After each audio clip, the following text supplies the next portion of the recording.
everybody, and welcome to Chromatic Chimera, where tonight we are back with episode 18 of Arc 2 of Agora's Bells.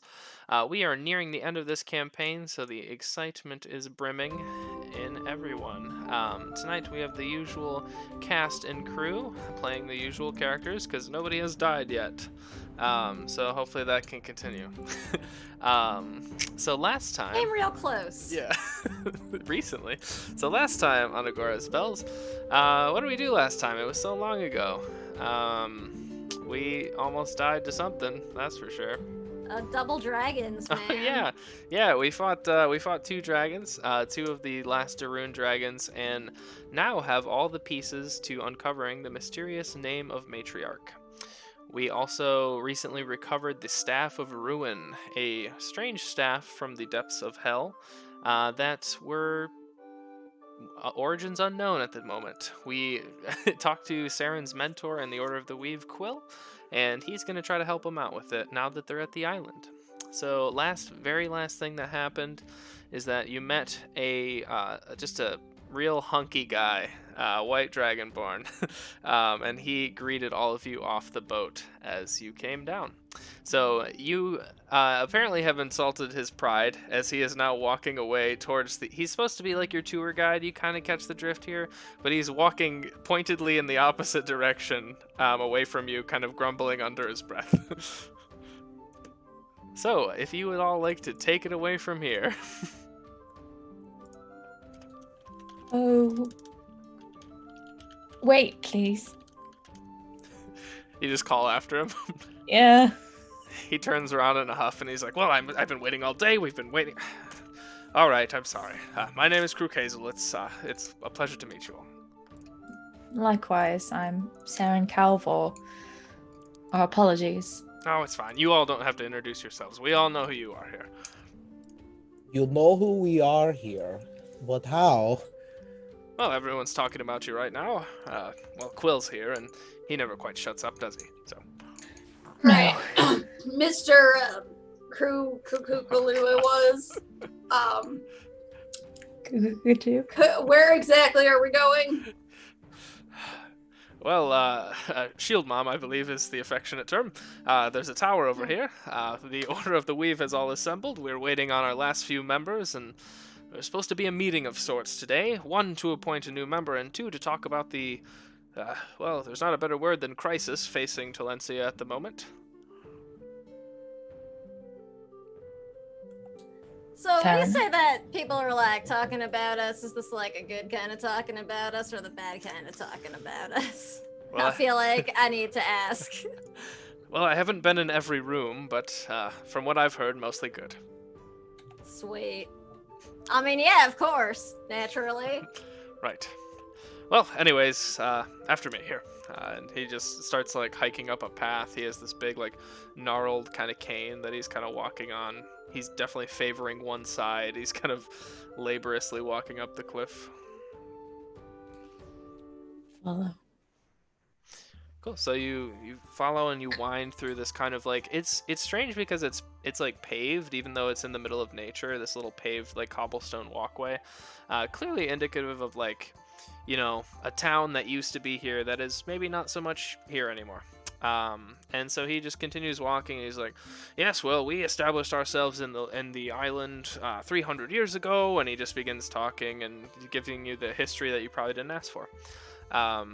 And so he just continues up, and you eventually find this tower has two, like, the two towers, I guess you could say. One moment, as Kruk Hazel is telling his stories that Kane Jax is totally 100% enthralled by, because Kane Jax is also a connoisseur of the swamp plants that Kruk Hazel probably did back in his heyday. Ah, yes. And Kane Jax just stops him at one point. He's like, have I told you how I became King of Ulkers yet? Well, no, but I'd love to hear that story, my friend. And it's the most fantastic telling of how Kane Jax beat a tree. But in this version of the story, it's like a sequoia redwood, and he just like punches it in half in this version. We've got to make a clip or a highlight. I don't know what to call it. We got to make a clip of the original story, and then like the last time you tell it, see the difference back to back. So anyways, Crookhazel is all ears as King Jax bends his ear to this amazing story. The rest of you continue to hear King Jax's embellished words time after time. But you do make it up to the tower eventually. It's this like graying stone like cliff, kind of centralized, and two towers kind of sprout out of the top of it. He kind of walks you along the cliff side, and you can definitely tell that the elevation is increasing. Like you're breathing a little heavier. There's birds flying around you. You're not quite like it's not like fantasy like above the cloud kind of tower, but it is quite high up. And you eventually get there. And he opens this big double doors. He kind of throws them open for you, and kind of stumbles in. And he's like, "All right, well, I'll leave you to get acquainted with everyone." And he just kind of like walks off into a chamber, grumbling. Immediately, your eyes are drawn to this. With who? Immediately, your eyes are drawn to this circle, and you see quite a few. I guess big wigs, wearing robes and this is like the classic wizard order is what you're seeing in front of you. You do see a Cralius Finch. They have little Felicity next to them, and she runs up and kind of like runs into Bryn's leg and kind of hugs onto her for a second. And she just kind of looks up and is excited to see everyone. She's like, "I missed you guys. How are you?" Has Saren met this child? I don't remember meeting her. Oh yeah, this is. Oh no, Saren never met her. No? Yeah, I don't think you were there. No, you didn't meet Necromancer Baby. Mm-mm. We love Necromancer Baby. How are you, Felicity? I'm good. I've been hanging out with Acralius, and they've been teaching me some stuff. Well, that is excellent. Learning is important. Yeah, he says I'm a real good apprentice. Well, I have no doubt. Well, come on. And she just kind of like skips away. She has like this big floppy hat on that is just kind of falling off of her shoulders.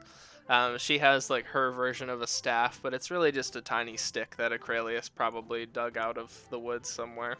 All right. Where is like the nearest like Aeromancer, like elemental specialist in the elements of wind? I mean, it's kind of hard to tell. These people, they're kind of hushed. Oops, sorry, that was loud. These people are kind of like hushedly, like looking at all of you. It's this really ostracizing event if Felicity didn't run up and break the tension. Friends, I think I have found a new way to contact dead. Perhaps we are interested to hear. Oh my god. You do see I'm just gonna, Adrian's just gonna like, does K-Jax actually hold his hands out like that? Yes. Because Adrian's just gonna like slap one of them down. Like, shut up! Well, it's true, I found a new way to contact and speak with dead. And That's not how you introduce yourself to people! These are mages. I thought they'd be interested in the research I conducted. Maybe stick with the whole King of the Ogres thing. Alright, fine. It is I, King Jax, King of Ogres and Speaker of Two Dead. Okay, no, I'm... And a humble priest cleric at your service. These are my friends. We're the Wrong Turns. Apparently you've heard a lot about us already. You watch as they all kind of like tip their hats to you, kind of nod their heads, and eventually somebody does kind of step up and kind of break the tension here. What you see an older human man. He has dark, like, weathered skin. He's kind of these, like, glassed over eyes a little bit, but he's wearing these, like, fantastic deep blue robes. Like, this is, like, he is very put together. These aren't tattered robes that he threw on this morning like maybe Crookhazel's were. These are, like, clearly a point of pride for him. And he walks up and he says, "Well, hello. I am Vraknar Udan, the Elder of the Order of the Weave. And it is a pleasure to host you all on our island." Curtsy, just a little. I know this man through reputation, I'm sure. Yeah, you've heard the name for sure. Basically, I mean, he's one of the high-ups. There's like 3 of them, but he's one of the higher ones. So, yeah. So he introduces himself to all of you, takes the time to shake all of your hand, and then he says, "I do not mean to jump right into work, but I feel as though the time is now to act upon what is happening in our small little world." I love jumping right into work. Tell me the deets. Fantastic. After me. Is that the right term? Deets. I think that's what the halflings are saying these days. Okay. Shield Mom. All right. Show us the deets. I like that in D&D, halflings are just like millennials, basically. So Ragnar he straightens up his robes and begins walking into this chamber. As he's walking, you're kind of all following him down this hallway, and this is a beautiful marble hallway. There are sculptures carved out of some of like the Great Order members in history that are no longer with us. And just like even their familiars, like carvings of like familiars who have went above the call of duty. There's little like inscriptions about what they did that was so great. And you read a few of them. Some of these are dating all the way back to the sealing of Agora. Like these people were influential in that. Even though there were gods at that time, like mortals still helped that. And so you continue walking down this hallway and you finally get to this long round chamber. There's rows of benches and stairs, kind of like when you were at the Council of Voices in Hagermar. It kind of has that same setup where the stage is in the center and somebody talking would be standing there while the council sits on the outside of it. And yeah, inside you kind of pick up order members as you're walking. It's like a little procession almost. One you do recognize is Varia Elenar. She was in Kupdalain, the desert town. And she worked closely with Talia, the daughter of Cord. She greets you all. She has her, her short cropped brown or black hair. She's wearing red robes today with golden trim, similar to the ones that she had on previously when you met her. And if you recall, she is a seer, and she was the one handling like thousands of problems at once. So your problems didn't seem as significant to her.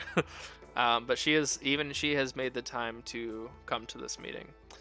As you enter into the chamber, you see Quill, the small grayish black Kenku. I don't know what we're calling him now, but Kenku. He's kind of sitting next to the first thing you notice about the person that he's talking to is actually the sound. There's whirring and clanking of gears as you look over and you see this Warforged like under a hood.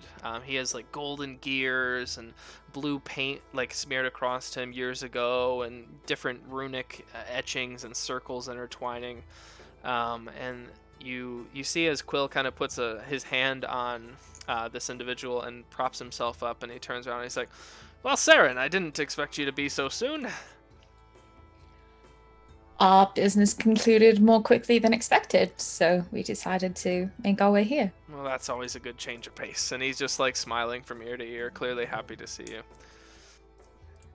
I'll go up and give him a little hug if he wants one. Yeah, he hugs you back. Sweet. And he kind like as he's hugging you, he kind of like looks around, like I guess like your shoulder. He's not that tall, and he sees Vraknar, the elder, walking into the chamber, and he's like, "Oh, so we're doing this now? Okay, great." And he kind of like straightens up a little bit, and he sits down on like a bench, and you can see that there's like assigned seating, I guess, as people start taking their place amongst everyone, and they sit down. So this is the part where I'm going to talk forever. So if you guys want to jump in, where are we supposed to sit? Nobody guides you. Do I see any empty seats? Do I have any idea how this is done? Eventually, Saren, Quill kind of like whistles. He's like, "Go over here." And you have a seat next to him. But the rest of you are on your own to fumble your way through this. I am not sitting at the kiddie table again. No. I just stand there and lean on my staff, stone face, like I don't give a fuck. I'll just stand in the back of the room. Yeah, is there like a general admission? No, all right. Standing room only. I'll go stand unobtrusively in the back with Shield Mom.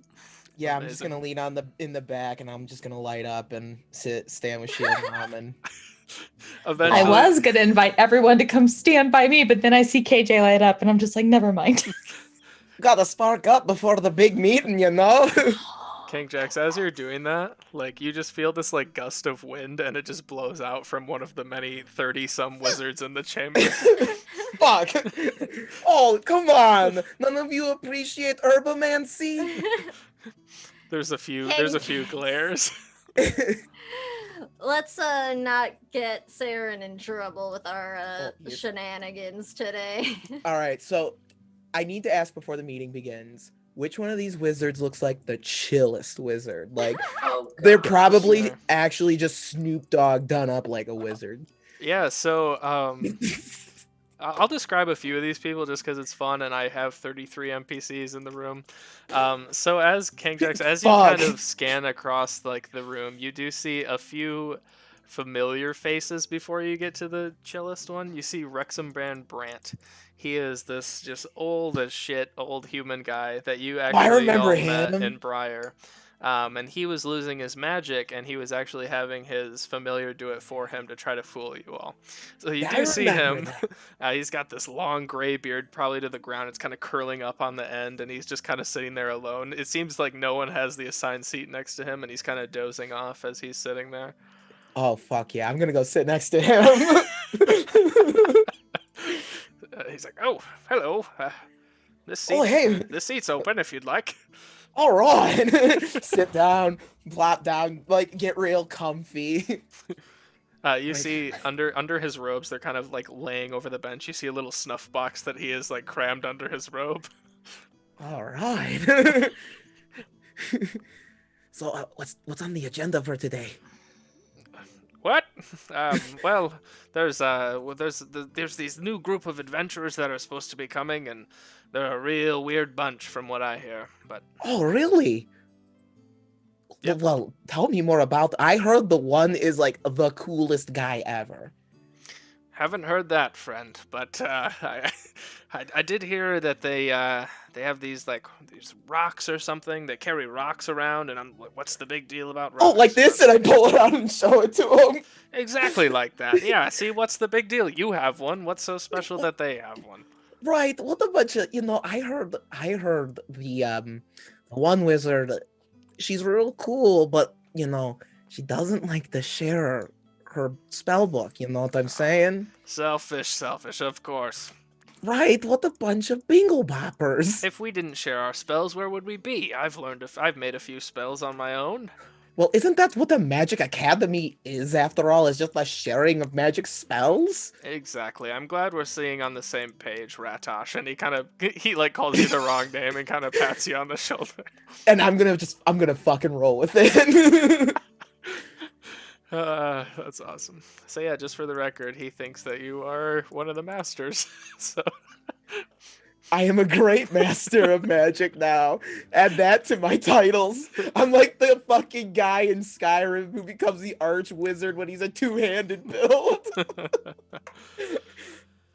So as all 32, I guess, because one is dead, members of the Order that we've filtered into this chamber, it becomes quite evident that Vraknar, the Elder, is going to take on the first half of this meeting. So I'm going to read for a bit and interrupt me when you see fit.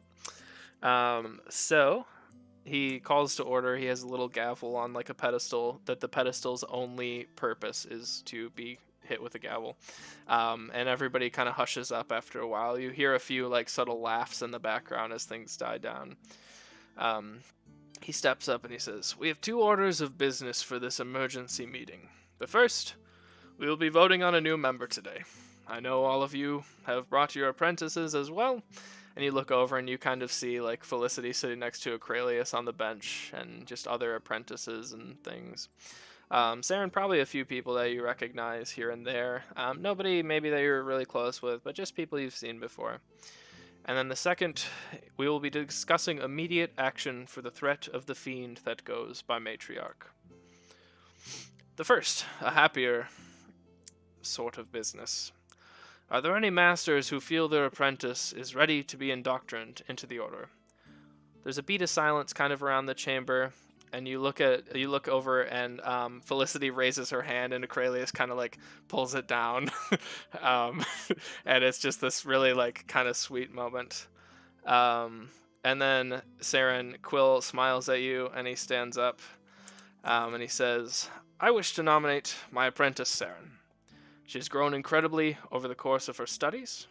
She studied the arcane illusion for many endless nights in the towers of Hagamar before being called to duty. She left not long ago as the plains became thin and even unsealed in spots. She defended one of Agora's 7 bells and unknowingly became a part of something much larger than herself. She now defends people other than herself as she travels with a new group of adventurers helping to stop the evil forces that spread across our land like the plague. If you do not trust my own selection, you may look no further than other sentience that has chosen Saren. A mode of Egrix, the legendary glowstone, has chosen to bond itself with my apprentice, and I only use the term my apprentice to call her that one last time. Saren has risen higher and taken on more than any apprentice I have ever had the honor of guiding. And he kind of pats you on the shoulder without looking and sits down next to you. And as he's kind of talking, King Jax is going to lean over to his fellow doobie wizard, his fellow bong wizard. That's an actual band's name. Leans over and is just like, now she's got my vote. You know what I'm saying? Now that's a wizard of high caliber that this order needs, my friend. He's half turned around with a bong. He's like, what? Oh shit! Give me some of that. There's a beat of silence around the chamber again, as there's not really anybody really nominating. And then eventually, another human man. He has long white hair, clearly taking care of himself, long, well dressed. He stands up and he says, "I too would like to nominate my apprentice." And you see next to him a fire ganassi bursting with flame around the edge of his frame. He's thin, tall. His face bunches up as if he had just eaten something sour. And he kind of leans over, and Saren, you recognize this person as Silas. He was somebody who wanted to study under Quill, and Quill rejected him several times. So there's that. So the master begins talking. He says, "Silas has been a diligent pursuer of the arcane under my tutelage. He studies day in and day out and is true to the actual intention of the weave. He spreads his magic across the city he is and he is a student first and foremost of the weave, which is something I feel our order increasingly needs. As we all know, some of my apprentices have risen to become some of the greatest members of our order. Why not select another lucky soul who has been guided by the likes of me?" And he just has this wide smile, clearly the asshole of the room. And he sits down and pats Silas on the shoulder. And so we wait a little while. Nobody else really talks. Everybody's, Felicity's kind of elbowing Acrelius at this point, trying to get him to nominate her. And eventually Acrelius just kind of lays their hand on her shoulder and just kind of pats her. He says, "Maybe next year," under the breath. You can kind of hear across the chamber. And then Vraknar in the center, he says, "Well, in the event of multiple nominations, a vote will be set forth after a quick address from the appointed.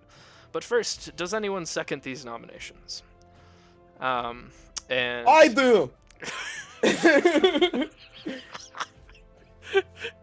And Adrian again just slaps his hand down. You're not next to me. I'm next to my fellow wizard over here. I thought you said you stood in the back with me. No, I changed my mind. No, I moved. Fine. Chase is in the back, but I think once this happens, she just sort of reaches out from a waiter or something and grabs a drink off a platter. You know what? How far away from me is he? 40 feet.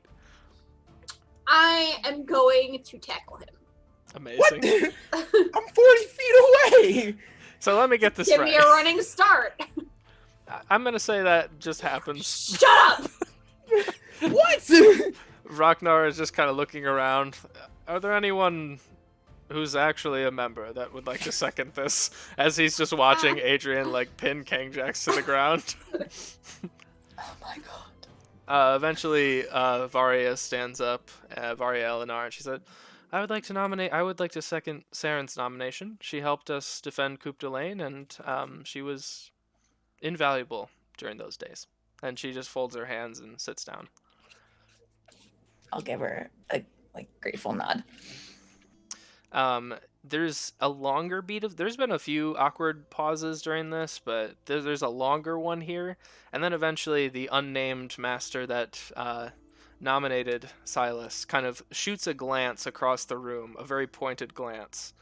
And eventually a little gnomish man stands up. He's like, I'd like to second Silas. He's been a good kid for a long time now. Yes. And he just I would like to down. death stare. At the gnome? Yes.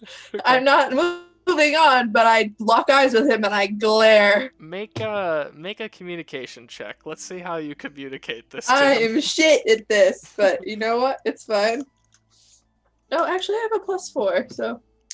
What? That's really good.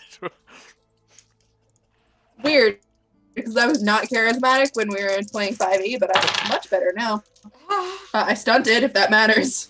It doesn't, but that's cool. 16? This poor gnome. Doesn't, but that's cool. This is, what is his name? Oh, this is actually Ratosh Cranley, the person that thinks who Kangjax is. You know what I'm saying. And he sits down and he has slick black hair and he's like, oh, okay. And he just kind of like turns his body, like visibly shifts his body away from Bryn. Like just. And there'll be me on the other end, just mean mugging him. Ragnar tries to regain order of the room and he says, well, the nominations have been cast. If you would like to send me your vote. You all have a vote. You know how this works. There's 32 of us. In event of a tie, I don't know what happens, so don't tie. And he just sits down after a while. He's had a stressful day. And he sits there and he says, well, if the people that are being considered would like to give a statement, now is a time, I suppose. He looks to Silas. Silas says, he stands up and he says, what my master said is true. I am cut from a fine cloth. I will use my magic to pursue the interests of the weave, whatever that may be. And he just sits down.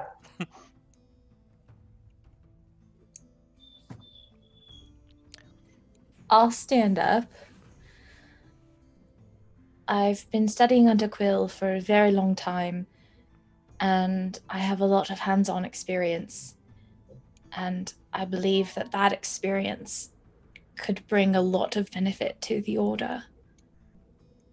And I'll sit.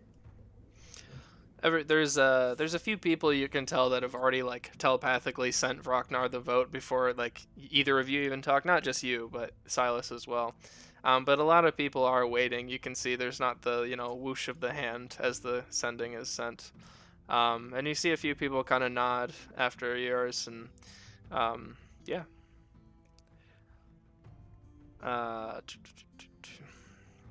So you wait a few moments. Again, another awkward silence. You think this might just be one of the Order's things that happens when they meet, because it's a bunch of intellectuals in a room together. I was gonna say, you can't get 32 absolute fucking nerd bookworms in a room and expect everything to go super smooth.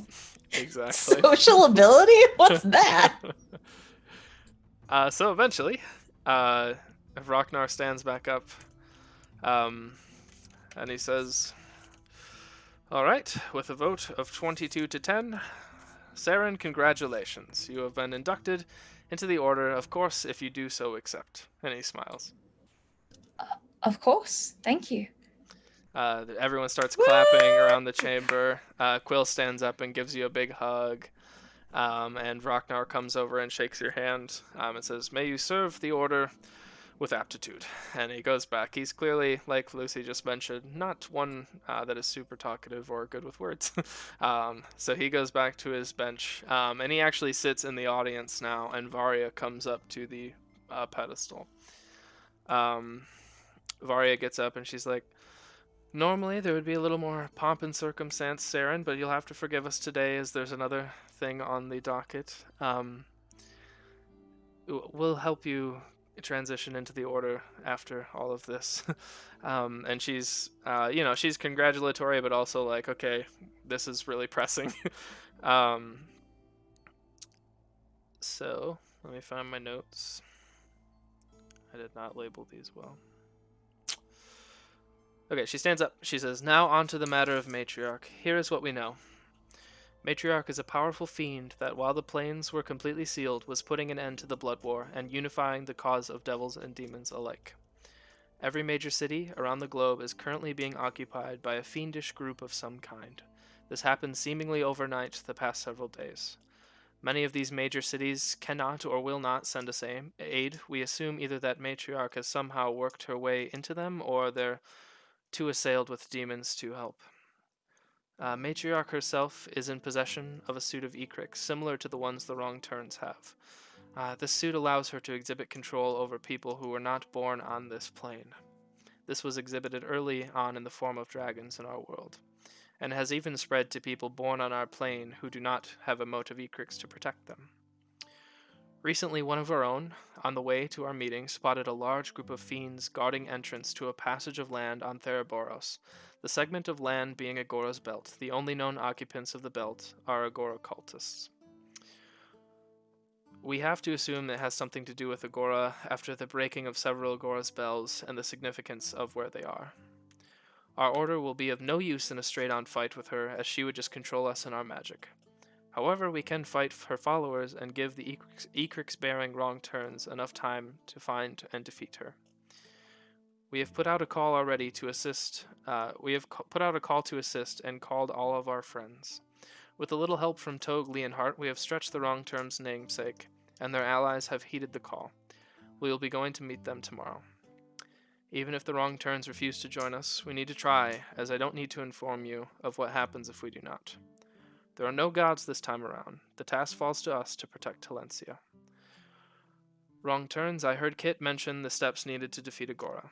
The first one, find Agora, or not Agora, Matriarch. Find Matriarch's true name on the backs of dragons. Find the Staff of Ruin and unmake her. And the third, imbue your Ecrix into your weapons so you may overcome her resistances. Now I give the floor to you all. Has this been done, and how can the Order help you? Wait, the staff I found, the Orcus staff, that's the Staff of Ruin, right? Yep. Hell yeah. We have managed to gain possession of the Staff of Ruin, and we are 2 letters into finding Matriarch's true name. You have them all now. You have them all. Oh, we do? Okay. Yeah, we do. Just kidding. And we have found all the letters to Matriarch's true name. Now we must make sense of it all. I think we actually needed some help trying to read it. One of y'all smarties has a chance.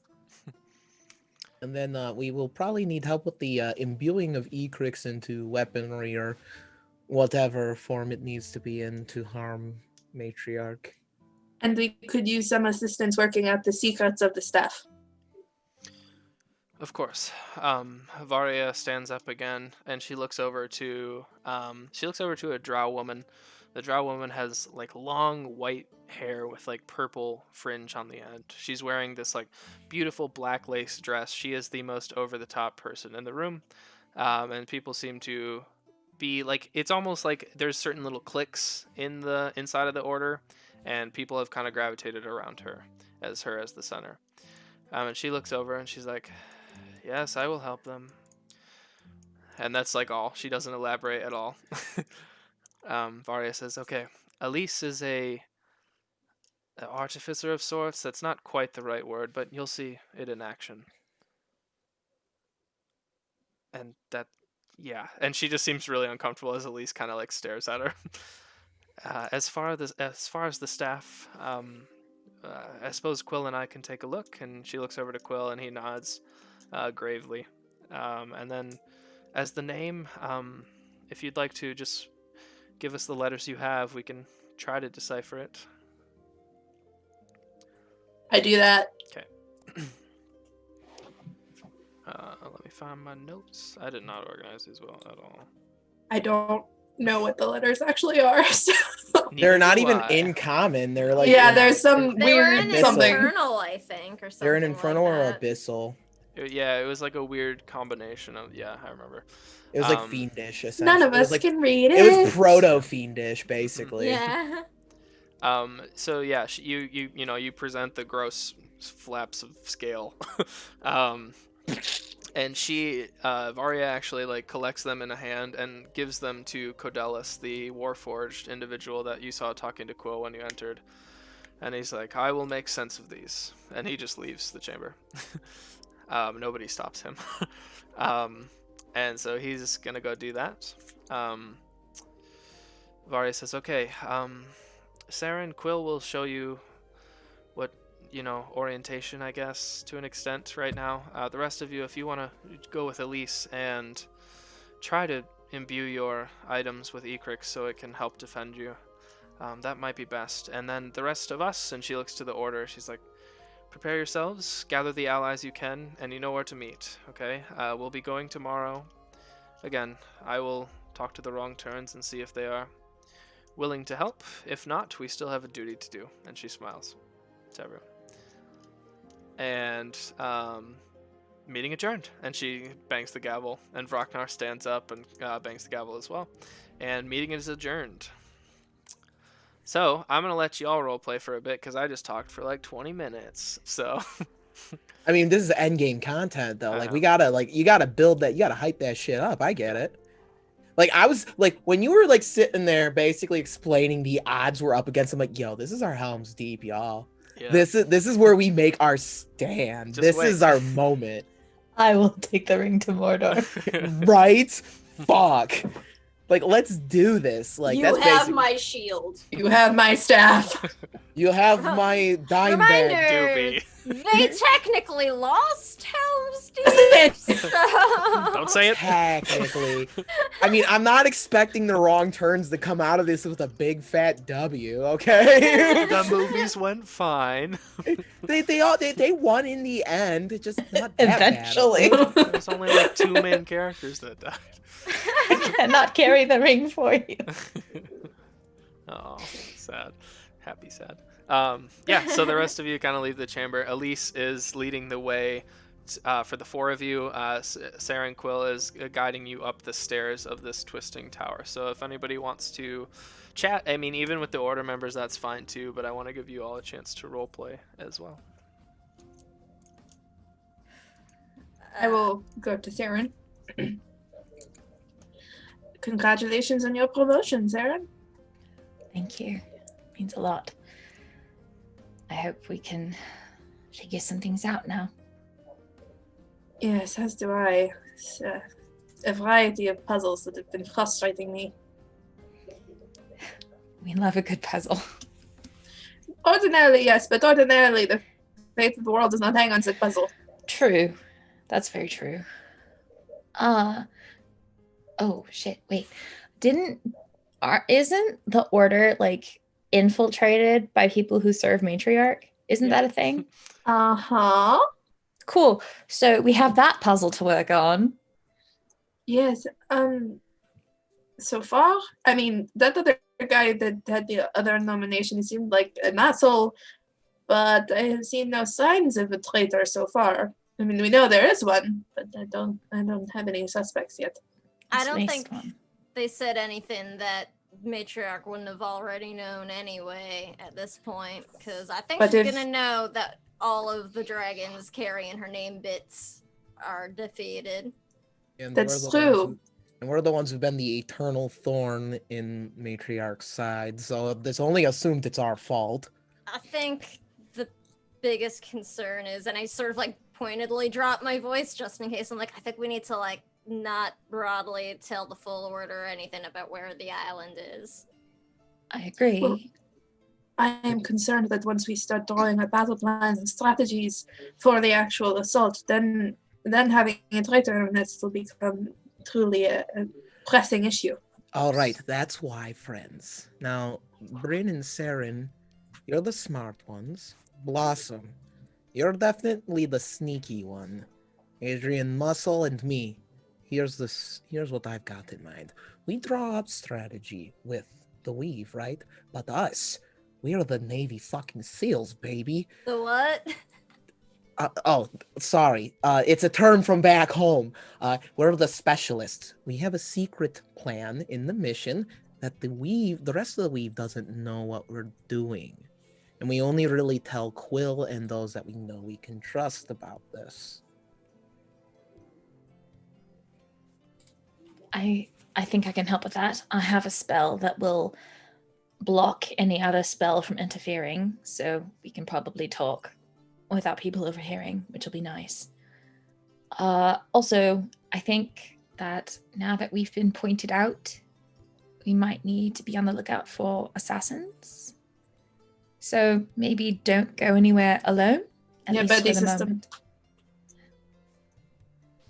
Yeah, I mean, I don't know. I guess it's not too different than life before, though. Matriarch's been trying to kill us all for a while. True. But we are around a lot of really fucking powerful wizardy types, so it's not a bad idea.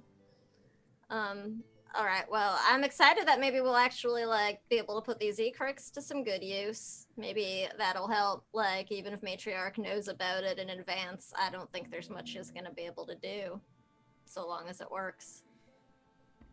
And that's why I'm saying we need to come up with our own plan that kind of goes against our plan, goes into the weakness of if they dive into that plan. I'm not the tactical one. That's why I'm saying Blossom and Adrian, you four come up with that. I'm just here to rain fireballs down from thunderbolts down from sky. Yeah, I thought I made it pretty clear. It was not the brains. No, but you have a mind for warfare, Adrian. Yeah, Am I that's not? fair. You are the one who has a mind for tactics and warfare and how to move units. You will help the Weave come up with an assault plan, and then you're going to tell us all the weaknesses in the counter plan to that plan. Fair And that's what we're going to do. Fair enough. You say Brennan and I are the brains. That was quite clever of you, King Jack. I suppose so. It's kind of once I heard the city's taken over by demons, I guess purpose mode kicked in, and it's time to get down to business. Lights up and starts like scribbling in journal. You are so lucky the other wizards aren't in here. They don't even respect the magic user that I am. Calls down a lightning bolt. I cast Arcane Circle so that it doesn't fucking do anything. Just look, if we want to take people by surprise, we need to take people by surprise, and that includes not showing off what we can do in the middle of a meeting room. King Jax. True. And I guess, coming off as bumbling stoner is actually a good plan. Makes us seem foolish and uncautious, but really... Yeah, it just makes us seem that way. Never mind. Yeah, Blossom's right. Perhaps we rethink grand strategy here then. Well, regardless, I think we just need to all be a little bit careful about how much we say to anybody while we're here. I guess agree. we can trust Quill, but anyone else, maybe let's just watch our backs. I don't like it.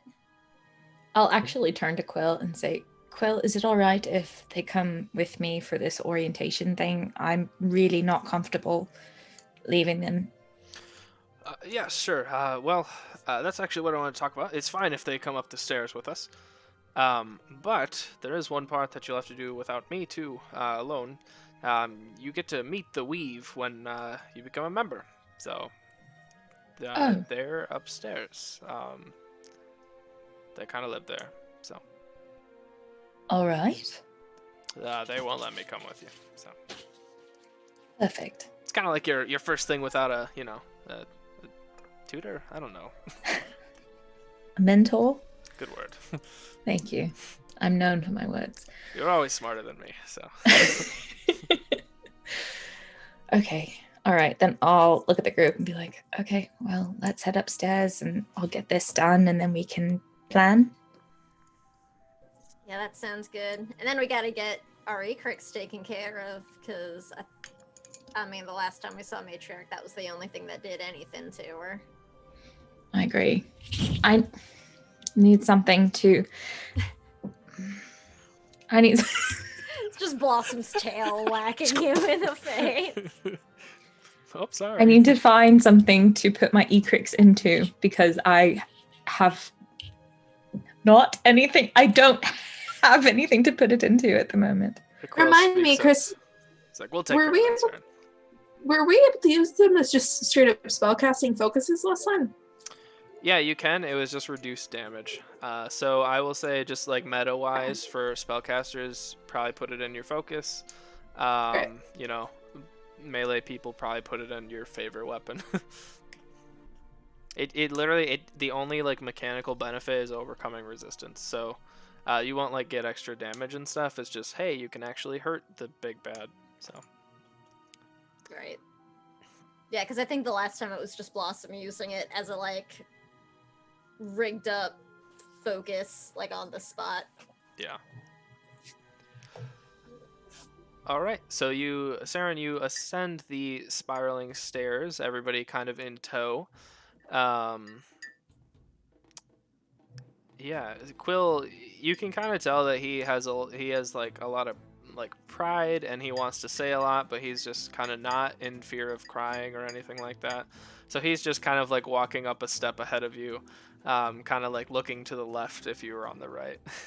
And he gets up and he says, well, this is the Chamber of the Weave. They'll come down and address you. They'll want to know. Basically, they give you one answer to any question you want. So think wisely. Obviously, it is within their constraints, though. So if they don't know it, I mean, you know, they won't know like a deep, dark family secret, but they might know a secret about the world at large, right? So. I appreciate that. Thank you, Quill, for everything. Honestly, it's been an honor. And he smiles and he just opens the door and kind of like, you know, one tear rolls down and he kind of just like shoves you forward into the door. Go. Sorry, that was really loud. So, Saren, you look into this chamber. It's a completely empty chamber. The only thing you can hear is like the air outside. There's a few windows and you just hear this like this faint swirling. At first you think it's wind, but then you watch as these colors kind of like start swirling and coming out of nowhere around each other. And you see like these swirling pinks and purples and teals and whites and beiges. They're all starting to contort into this humanoid form. Before you, you see the constructed mass of colors, almost as if it were a physical manifestation of the arcane energy that you put out into the world, almost like it's made out of your hard work as a magician. You look on, and the form of colors begins speaking to you. And it says, "The new guardian of the arcane. We are the weave. We create the flow of magic as you interpret it. It is of us, and we are of it. Often when a new member ascends to our hall, they have a past. Stones left unturned, answers left unobtained. This is why we grant you one question to be answered by us. We are as old as this world and as young. Choose your question wisely, and I will answer, or we will answer to the best of our ability." Takes me about 30 seconds because I have a few questions, but not that many. And then I realized that I don't have anything that like I want answered for myself. I feel like this question should be something larger, something more important than just me. And so I turn to them, and I say, "Who is the traitor within the weave?" They kind of swirl around you, and you're just enveloped in this like, it's feeling of warmth, but there's also like cold spots. It's this weird disconnect of an entity that doesn't maybe quite know what itself is. And they're kind of figuring themselves out. And they speak in codes for a while, and they tell you, "You have met this person before. He's watched you when you didn't know that you were being watched. You've met him at the bookends in Agora. He goes by the name Rayson. I am powerless to do anything about it." I see. And you instantly kind of recall Rayson Rayor. He was Quill's right-hand individual in Hagamar. He followed you all to the bookends when Saren was there, and he actually butted in on your little King Jack's common lesson and talked to you guys for a while. And that is what he's been up to. Great. Fuck. Okay, cool. I will thank the weave for its answer. And then I'll walk out looking a little bit paler and a little more serious than I did when I went in. Okay. Quill stands waiting outside of the chamber. Now on to likely your favorite part of your new title, Saren. You get access to a new library. Really? You do. And he like walks down the stairs to the left a little bit. And he says, coincidentally, it's also where you all will be kind of staying. It's right across the hall here. But up here is the Order's library. There are secrets that you probably will never find at a different library here, so be wisely about what book you open, though. Some knowledge is too powerful for even an Order member. And he takes out a key and he hands it to you. It's this old, like, brass, like, gnarled. It's almost like hooked. It's kind of weird. And you have the key to the Order's library. So excited. I completely forget my question that I asked the weave for a second because holy fuck. Books. I again will thank Quill. And actually, Quill, do you know where Rayson is? Oh, yeah, sure. I saw him today. Should be downstairs. I'm not really sure. He was with Elise earlier. Talked to Varia. I touched base with him, but we traveled here together, so he's around. Perfect. I'll try to catch up with him then. It's been a while since we've talked. So, do you want me to get him, or? Oh, no. I'll find him on my own. Thank you. All right. Well, enjoy. I will leave the party's like not too far behind you. I'll leave the 5 of you to your day. Please check in with Elise today. And we will be gathering the rest of your allies for you, so don't really worry about that. We've already put out the message, and now he's kind of addressing all of you. We've already been messaging through the chapters of Brass for a few days now as you traveled here. So, again, Saren, this is a big day, and he just kind of grabs your hands in his and just kind of walks off. Before he does, I'll give him a little kiss on his feathery cheek. He one little feather turns blush with red, or red with blush. Or itself just turns red. I love that. That's perfect. That's canon now. And so he just kind of walks off and leaves the 5 of you to discuss all the information that you know and what you're gonna do. Let's go inside and see our room. I can check out the library in a moment. Sure. But speaking of information, I got some. All right. It better be good because there's a giant library right there. Trust me, do you think I would let us go and discuss anything before the library if it wasn't important? That's fair enough. Okay, thank you. That's legitimately Chase's warning of like, oh shit, something happened. Is Saren being like, we'll check the library out later. I go, no. Right? I heard you across an entire island when you found out about your spell book, and now you're putting a library on hold? Shit. Look, shit's real, man. I'll follow her. Head into our... I assume it's like... Is it like a little dormitory room, or is it like a set of rooms? Yeah, so there's like a little hallway cordoned off for the 5 of you. There's 5 nice rooms. They're all a little unique in their own way, but they're pretty stock hotel rooms. I mean, they're more comfortable than a hotel. Sorry, Sam, I'm not trying to give you flashbacks, but no, it's fine. I'm done with that. They're nicer rooms than that. I mean, there's glass counters, glass like little areas. The floor is all marble. There's a few fireplaces in each room. So all 5 of you have your own room, but you can just convene in the one that looks the nicest to you all. Cool. I'll just bring them in. And then as soon as everybody's in, I'll like have us all in a little circle, and then I'll cast Arcane Circle. And Arcane Circle Protects us from spells cast from outside the circle. So listening spells, watching spells, anything like that is immediately does not affect us. So I got one question with the weave, and I found out who the traitor is. Oh.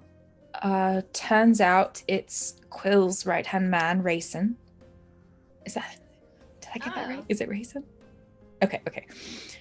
It's Rayson. He's been spying, apparently. So we need to take that into consideration. Do we kill him? What do we do? Because anything we tell Quill now will likely go to him. He's like a real... I imagine he's got to be real good at magic to be able to be working with Quill too, right? Like, yes. My concern is just imprisoning him somewhere gonna be effective? Does the Weave have like their own, I don't know, jail or something for people? Because like... GM, do we have our own prison? What, is it like that Marvel Comics shit where they like banish you to the Shadow Realm, basically? Right? That's like... Yu-Gi-Oh! No, seriously, in Marvel, there's like an extra dimensional prison that they throw people that are too dangerous to actually house on the planet. And it's like the Shadow Realm. It is. So, Saren, the closest thing to jail that the Weave have is, you've heard probably folk tales about people having their magic stripped by the Weave itself, or theirselves. So it's themselves. So it's an interesting. You're not really sure if that's true, because the Weave doesn't. The Weave seems like something that you created as a wizard. It seems like a byproduct of magic rather than the source of magic. So you're kind of confused on the details, but that's like the closest thing. Okay, so yes and no, we have a prison. It's more of a metaphorical prison, emotional prison. Like, supposedly it can take your magic away. All right, I'm in. But how? I don't know. It's just a rumor. I don't even know if it's true. We can check the library. But honestly, I'm more for killing him outright, especially if he doesn't know that we know that we're onto him. All right. I am all He doesn't know that we know that they know that we know. All right. But look, I am all here for killing bad people working for Matriarch because, quite frankly, I am over Matriarch's bullshit at this point. But we also better make sure we've got good evidence, or else if we get busted trying to kill a Weave member, that's a real bad look. I literally asked the Weave who the traitor was. And is the Weave gonna tell everyone else? I don't know, probably. I don't know. The Weave wasn't willing to share that detail with the rest of the Weave. Wait, who is the Weave? I'm so confused. What? Who? Who knows? It's a magic being. All right. I don't... Honestly, if we can make it look like an accident, that would likely be best. But if we can't, I can literally probably just tell them that the Weave told me that was my question. And I'm sure there's some way to confirm. There has to be. Are we sure that this Rayson is the only traitor too? Like, this wasn't some sort of weird ploy on like words or something, right? Because what if we, I don't know, try to turn in this guy and there's somebody else? I said the traitor, so it's possible that there's more than one, but it sounds like if I said the traitor, you would think that's like the head of them, sort of. Does that make sense? To be fair, Saren would be the one to really, Santa Claus a type of question like that, to really check that one before asking. I remember watching Saren. To what now? Oh, to check that question, that list once or twice. I remember being in hell with Saren trying to make a deal with Ton's unsavory cousin. That whole family is just unsavory, I think. Anyway, besides the point. I think Saren would have asked the question in the way that the weave couldn't have been sneaky about it. I just want to check before we go, like... Well, and why would our the weave hand. be sneaky about it, you know? It doesn't have a personal investment, and it probably would prefer Matriarch not take over. I mean, I agree with you, Blossom. We should definitely verify there isn't anyone... Kane Jax wouldn't use the word verify. Sorry. I'm just disappointed in myself there. We would definitely need to make sure there aren't any other traitors amongst our midst. And I'm just kind of eyeing anyone that's passing by. Just, Well, First of all, we're in a closed-off room, and we're in an arcane circle, and no one can hear us. No one can hear us. Look, they're wizards. They could be invisible. I don't know. They could do anything. They're powerful wizards. Well, the good thing about that is, so am I. So, I cast a magic circle. Thank you. I cast a magic circle so that any spells that were cast outside of this particular circle aren't allowed inside the circle and are either immediately dispelled or just don't approach us at all. We're safe. Quick question. Well, if someone was invisible before you cast the spell and was in the circle with us and is listening to everything we're saying right now. Don't make me that paranoid, please. I just wave my hands around. Trying to hit anybody nearby. Do I hit anyone? No? Alright. I think we're good. Look, that's some DM bullshit I'd pull. It's also some deep bullshit I have pulled. It's one of my favorite things. I think we're okay. But what are we gonna do? We can't plan anything with the weave while we got a traitor like this. I mean, unless we want to use him to feed false information to Matriarch about our plans. To fool your enemies, you first have to fool your allies. That's true, but it makes me nervous because if we tell false information to the entire weave will tell false information to our allies and those that we've summoned. Maybe we can, filter it back to them through Quill or something. You know what I mean? Have the full meeting as usual so Rayson can't possibly think anything is up. And then afterwards be like, yo, Quill, fuck that guy. Can you tell everybody, this is really where we're meeting? I suppose so. Quill is an older gentleman. I adore the man, truly. But, well, you can do it then. You're a whole member now. I mean... True. And the weave told you, so you said they should listen if the weave told you. If they all respect the tradition like you do, then maybe they'll listen. I should ask. That is something I can ask Quill without being too suspicious, is what the weave says, the absolute truth and, absolute proof in certain cases. It's not a bad idea. No. Also probably something we can find out at the library. Look at Bryn. Why do you all want to go back to that book place all the time? It's literally across the hall. Well, yeah, all the time. Everywhere we go, you're like, there's a library. All right. Why are you always running at 4:00 in the morning? I don't tell you all to come with me. I don't tell you to come. Though. Actually, I have invited you. All right. Maybe highly suggested that you attend.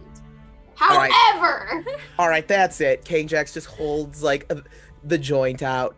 Everyone take a puff. We're all gonna. Tension is high. It's okay. You're grounded, probably. Oh, you can't ground me. I'm an adult. She's mom. No, I will not be grounded by Shield, Mom. I am trying to be reasonable and come up with a way to solve our problem. All right. So first of all, step one. Now smoke these drugs. Step one.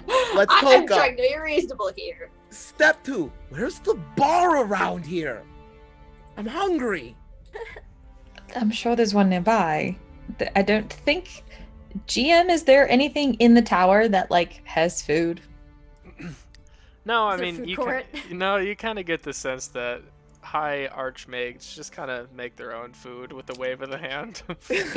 Fuck. King Jax has the munchies and there ain't a bite around. Just for flavor, GM, is that something I can do? Yeah. Okay. Oh, I haven't shown you. Feast immediately. And King Jax just shuts up and just starts eating. Just sits back. Just. Yup. Oh, Tricky. She's She very wants mad a at me feast. because I won't give her a chewy stick. She She's wants had you to 3 cast already. feast. Eventually, there's a knock outside. Ah, shit. A very, No! very, No! a very quick, just 1, 2. I'll go get it. Okay, you It's see. a bad knock. No, you see Elise. Okay. Oh no, he's not there. You see Elise kind of standing out. She has long white hair, black lace dress. She's very perturbed that you're wasting her time, apparently. And she's like, "Look, I know that they told you to come see me whenever you want, but I've got a schedule. If we want to get this going, we should get this going." Of course, we're so sorry. We were just talking strategy before bringing it before the rest of the weave. No problem. Let's get this over with. Sure. I'm gonna look at King Jax, who was like in the middle of eating chicken tendies. Oh, hello. It just throws it aside. Oh, shit, my beans. Hello, Fred wipes off hands. Oh, we're getting down to work now. Okay, I was just taking a quick break there. Yes, great bad luck. She just walks off. You can hear kind of like the click of her high heels just like leaving.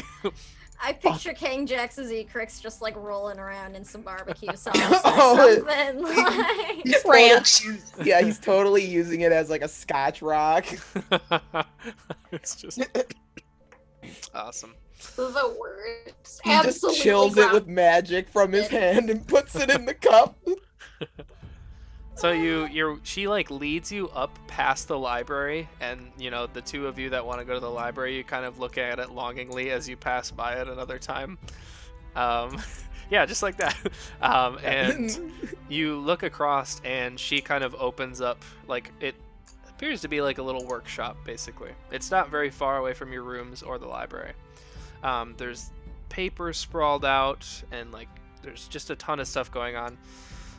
And she says, "All right, well, first let's get it straight that I'm not an artificer. If they call me that one more time, I'm gonna lose it. I prefer the term weaver. I weave between realities to combine spells and even sometimes objects. I can try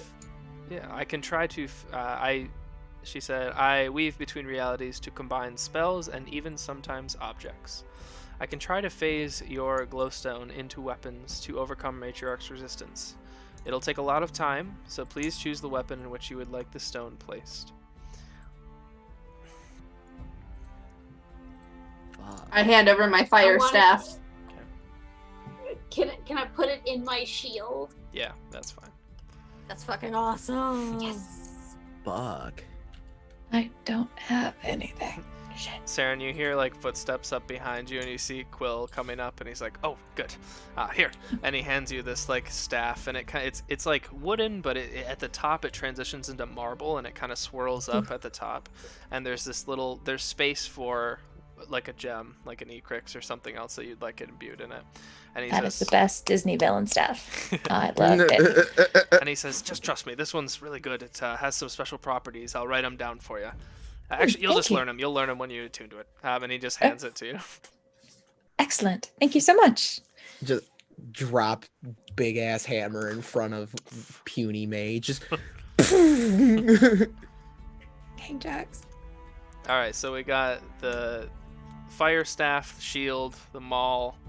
Saren, if you want to use that staff, and then what does Blossom want to use? Blossom's gonna put heirloom out on the table with showy flourish, because that's how she rolls. Yeah, cool. I'm gonna say this is more for flavor, so if you want to use another weapon against Matriarch, like that's fine. But I just, it's cool. I feel like we've got everyone's iconic weapon in there. Yep. So Elise looks at you all, and she's like, like I said, it's gonna take some time. I will likely be working all night on it. Please come and collect it when I call. And she's like, all right, go on now. And she just kind of like shoos you out of the door and shuts it. Wait, but I had questions. What? She opens it back up. You talk about weaving between two realms, and you're gonna act like that's just something normal that I've... She shuts it. I don't have time to talk. I don't have time to teach you. And she just kind of walks over, and you like hear this like record scratch and this classical music start playing as you start hearing like arcane like blasts in the background. And for a second you're like, should we have just given that lady our best weapons? I hate her, but I love her. She's the worst. I love her. I absolutely adore her. I love her, and she's the worst. Oh, for record, this is in the Shadow of the Demon Lord one-shot. This is the Archmage that you stole shit from her house. Fantastic. Oh, fuck. That's why she's so annoyed. Oh, darn. I love her. Yeah, I watched a little bit of that today just to That's refresh so good. myself. Remember when Yvette sold a... Sold a dude in a No, mirror. that was a different event. We don't remember that. That doesn't exist. AU Yvette. Oh, man. That was a time. Remember when we turned a tree upside down? Yep. Yeah, that was all So- canon for Trinket. The rest of the day is yours if you need to talk to anybody or do anything like that. Frankly, like your stuff won't be done until like tomorrow morning. It's a long process, especially with 5 different weapons. Let's go kill What, we just got rid of our weapons! that guy. We have to wait until at least tomorrow. But it's Did we the have... perfect scheme. No one would expect it. We are unarmed. It's not us. Not us. We didn't have our weapons. We couldn't have done it. Blossom Did drops we her like ha- 3 daggers on the floor. Oops. Right. It's like, I'm sorry. Oh, I guess that wasn't a great plan after all then. I forgot some of us carry a few more objects on us to hurt people. Well, but I mean, that was still like my best one. To be fair. Did we have like a time frame on when we were going to be meeting back with the rest of the wave about planning stuff? How long do we have to figure out what to do about? So the only time frame they gave you is they are leaving tomorrow morning, and you're Okay. either welcome to go with them or expected to. So it's you can go meet with them whenever, and they're down there like. It's basically like they're making cold calls to allies at this point, so you can just go down and kind of interrupt with whoever you'd like to. Hi, this is the Order of the Weave. Would you like... We are calling you about your car's extended warranty. Hi, we noticed it's been a while since you've given us money! This is public broadcasting, made possible by viewers like you. I had to get our John Mulaney in there. So please, send us an army, because we're all fucked. Ugh. I worked at a university call center for a while. Yikes. Woof. Woof. Cold calling's a bitch. Sure is. Yep. So We noticed Um, it's been a while since you've given us money! you go downstairs and you see that there are like basically there's like this big like open air office kind of area that they all have like desks at, and they are all like looking over maps or something like that. There's like a little dais at the top that kind of elevates a little bit, and you see Vraknar and Varya kind of looking over it. Varya's eyes are kind of like completely glassed over, and she must be peering through something to look at something that isn't in this room. And so yeah, that's what's going on if you would like to interrupt them. Okay. I want to go to the library. Okay. With the girlfriend. Sure. So the two of you go to the library. The key is old, and though this library is of great importance, it doesn't seem to be used a whole lot. They might all have their own kind of libraries going on now. It clicks open a few times, and the door kind of swings open on its own. And you find it's not a big library, to be honest. It's pretty quaint for some of the ones that you all have been in, but you can tell that the pages are ancient and they hold a lot of information about the world that maybe the people that have never visited this island do not know. There's a few books open on pedestals with dust covering them, bookmarked to certain pages. It seems that there's only one space in the chamber that has been recently used, and there's a desk on the far east wall, and it has 2 red-spined books flipped open, and they're demonology books.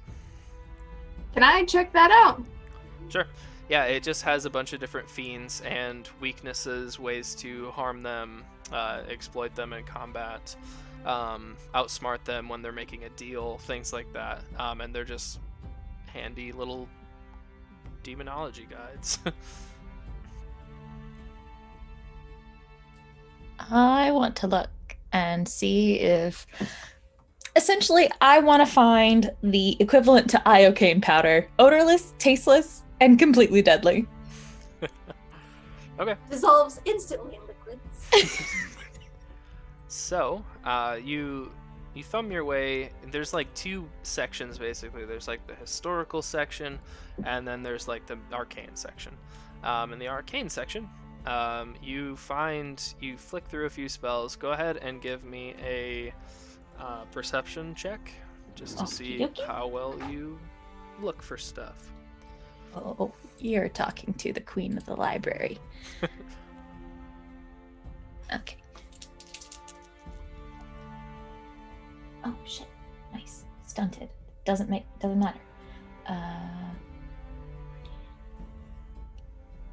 19. 19. So you're basically just looking for a quiet way to poison this guy. Yep. So you look through a book about curses, and you do find basically a curse that will kill someone without them knowing. The subtext on the curse, however, is that you can only ever cast this once in your life. Are there any stipulations as to who it can kill? It's not very detailed, but it says as long as they're humanoid. Shit. Wait. Do they have to be within eye view? The range is 30 feet, yeah. Shit. I was really hoping that I could just kill Matriarch while reading a book in the library. All right, campaign over. I guess we're done. Done! Oh, by the way, guys, we're fine. Vacation. You also notice it says humanoid, so you're not sure if Matriarch quite qualifies as a humanoid, but... Fine. Yeah, I have no other reason to cast this. Okay. I also want to see if, besides Bryn, if there's anyone else in the library who might be, like, eyeing me and eyeing the book that I'm reading. Sure, make another perception test. Sweet. Not as good, but still not terrible. 17. You do feel a set of eyes on you, but you look around the library.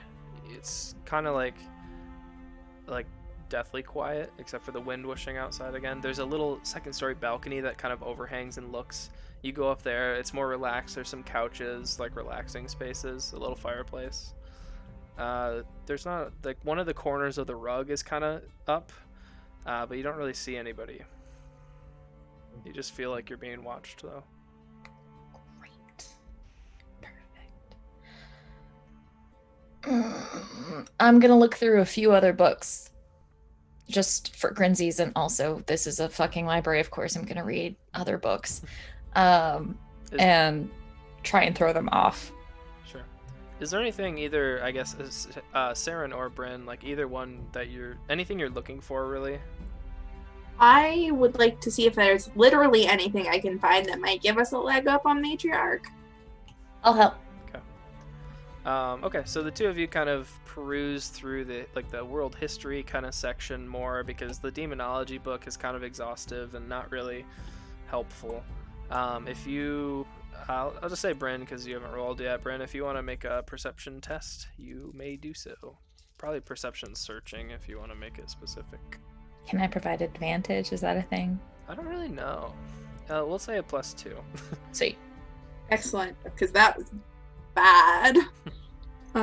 Searching. Yeah, perception searching. 11. 11. So the good part is it's pretty organized. These are 33 of the nerdiest people in the world. So there's a pretty good system. And you kind of scan through and you do find a book about nothing really against Matriarch, to be honest, but you do find like a small, it's kind of tucked behind something too. It's kind of like off center in this shelf, and it's this little like brown book with green trim on the edge and like a green felt bookmark. And it's kind of like tucked in behind some stuff. I would like to pull that out and give it a look over. Sure. Bryn, you kind of look at the cover and there's some like runes on it as a title, but you can't make heads or tails of it. Saren, for some reason, your mind kind of puts this piece together, and it says Secrets of the Weave. And Bryn, you're just having trouble reading it. It's almost like you're not a member. Bryn's really bitter that a book exists that she can't read. The Unreadable Book. I'll read it to you. Thank you. What's That way you can at least understand it. There are 4 so pages in this book. Only 4? Yep. Okay. The first page in text says...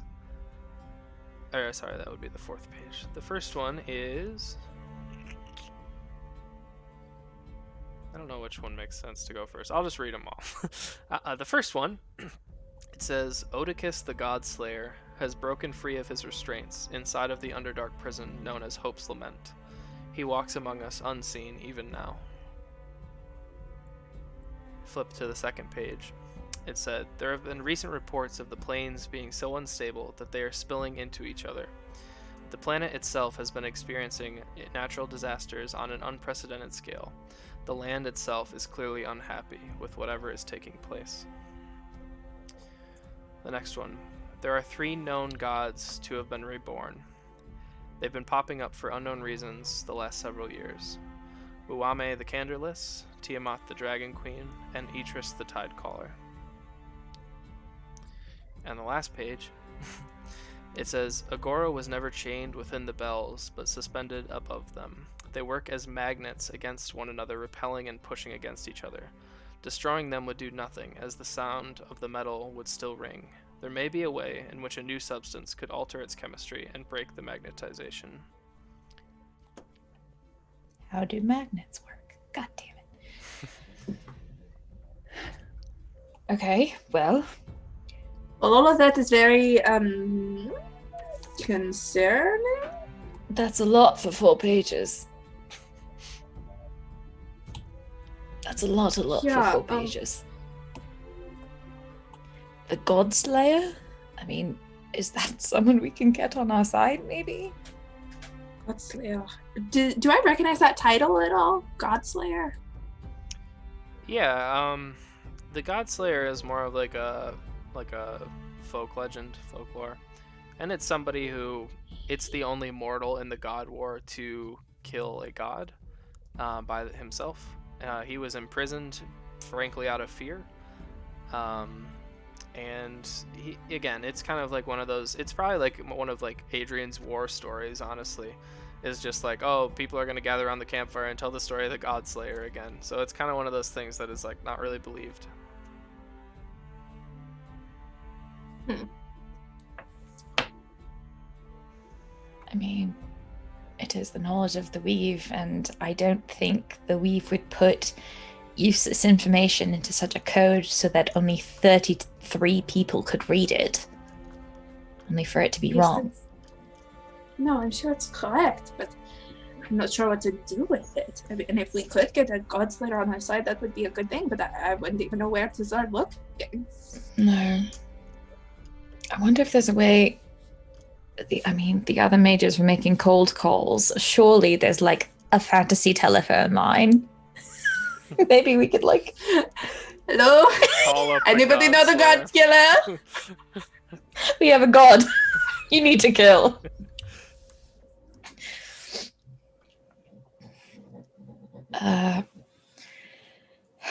And then 3 reborn gods. I mean, one of them is not surprising. Yeah, we knew that one. Do I know what's the alignment on that? The Tide Summoner. Tide Caller. The Tide Caller is basically the mother of the world, and she's lawful good as they come. She's the one who fought against the god of fire and created the 75% water, 25% fire of the world. So we're glad she's back. Yeah.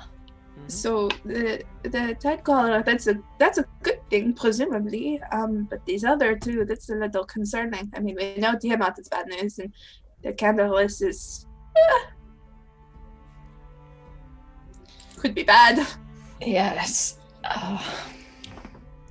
Okay. There's that.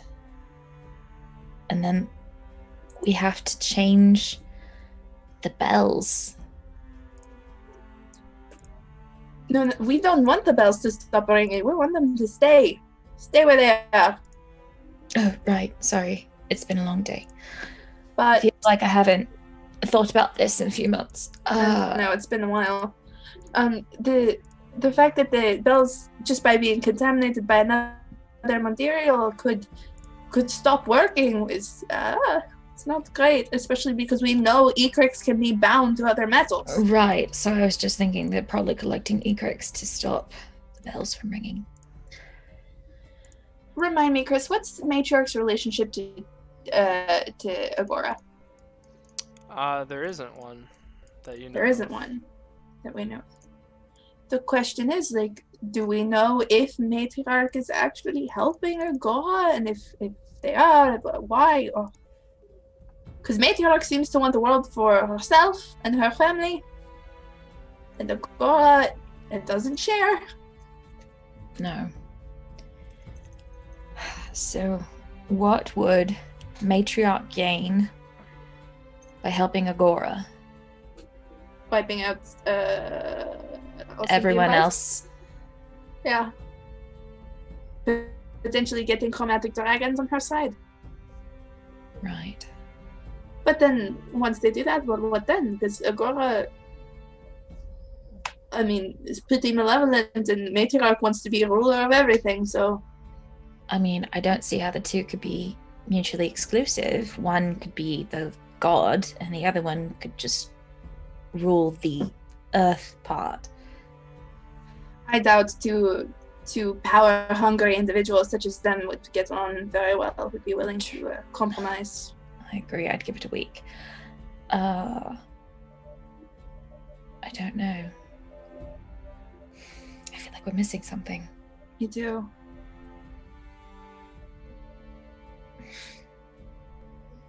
I'm trying to study Chris's face. Like, what are we missing? What question am I not asking? What question will get Chris to raise his eyebrows? God. We've been playing this campaign for 2 years. I don't remember everything we've learned. Does Agora have, like, privileges that she bestows upon followers or people that she allies with? Well, I mean, Agora is basically a god, so I suppose she could grant power to those serving her. Could Agora... Oh, especially if the worlds are starting to fall apart and fall into each other, maybe Agora could grant, I don't know, Matriarch a different realm? Maybe.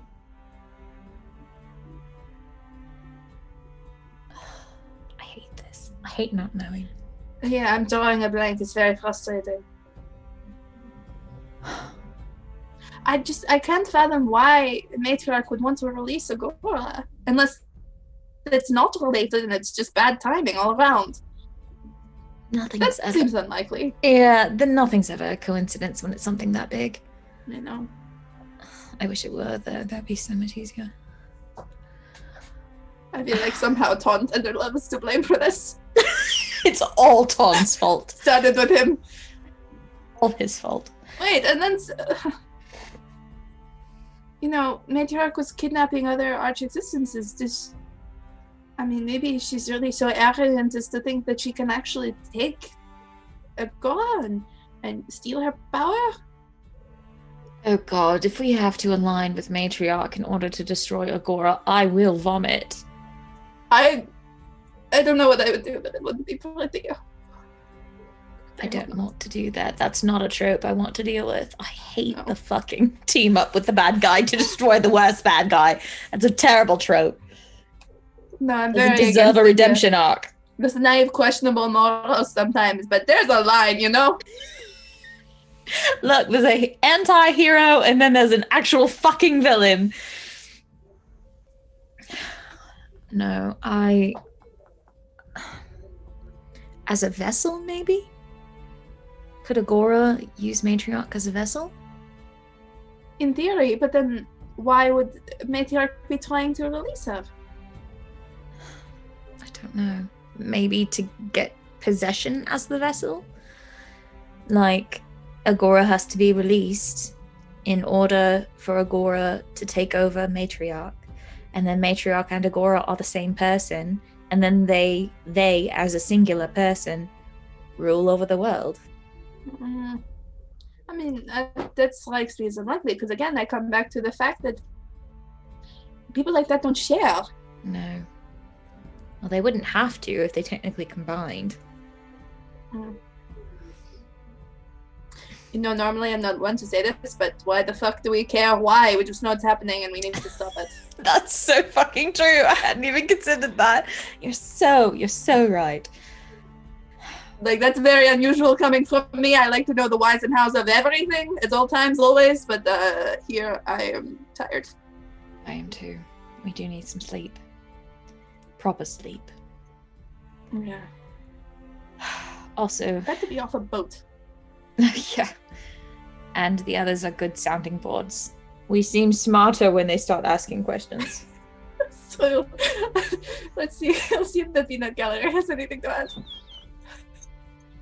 I agree, yes. Maybe they'll spark something and we can sound smart again. So the two of you kind of like laughing about your own,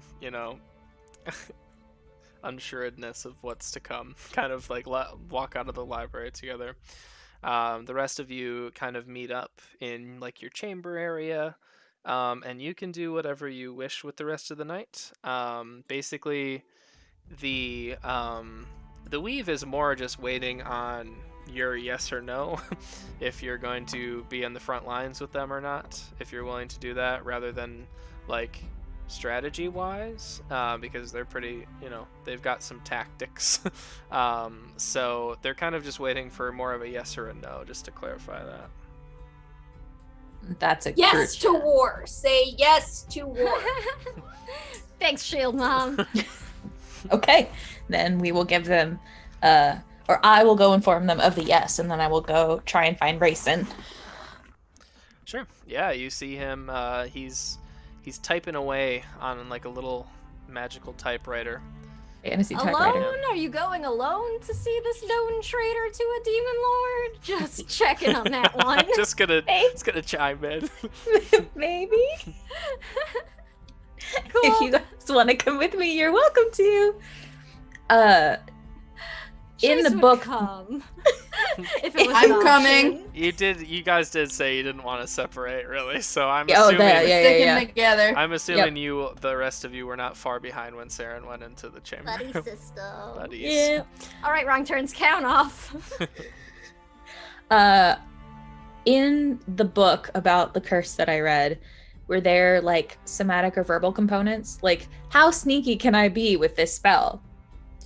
You can be really sneaky. I mean, it is, again, it's a curse. It doesn't so much curse the caster, but it is kind of like a moral thing of like, am I gonna cast my one like death curse on this guy without him knowing, kind of thing. The guy who killed my family's dead, so that's that. Yeah, this is the only other dude I could possibly think of besides Ton. But true, That'd be a good save of the death curse. Maybe Bryn goes and learns. I was about to say, save it for Bryn. Bryn can do it. Then yeah, we'll go as a group, and I'll make polite conversation with Raisin for a little while, and then let everyone else kind of like bug him with questions while I cast the death curse. Okay. Oh God, is there gonna be like magical residue? Like, are other people gonna be able to tell? I don't know. You've never cast the death. Fuck! I would have looked that up. No. No. I mean, it is like you said, the silent killer. You rolled high on your perception check, so you found what you wanted.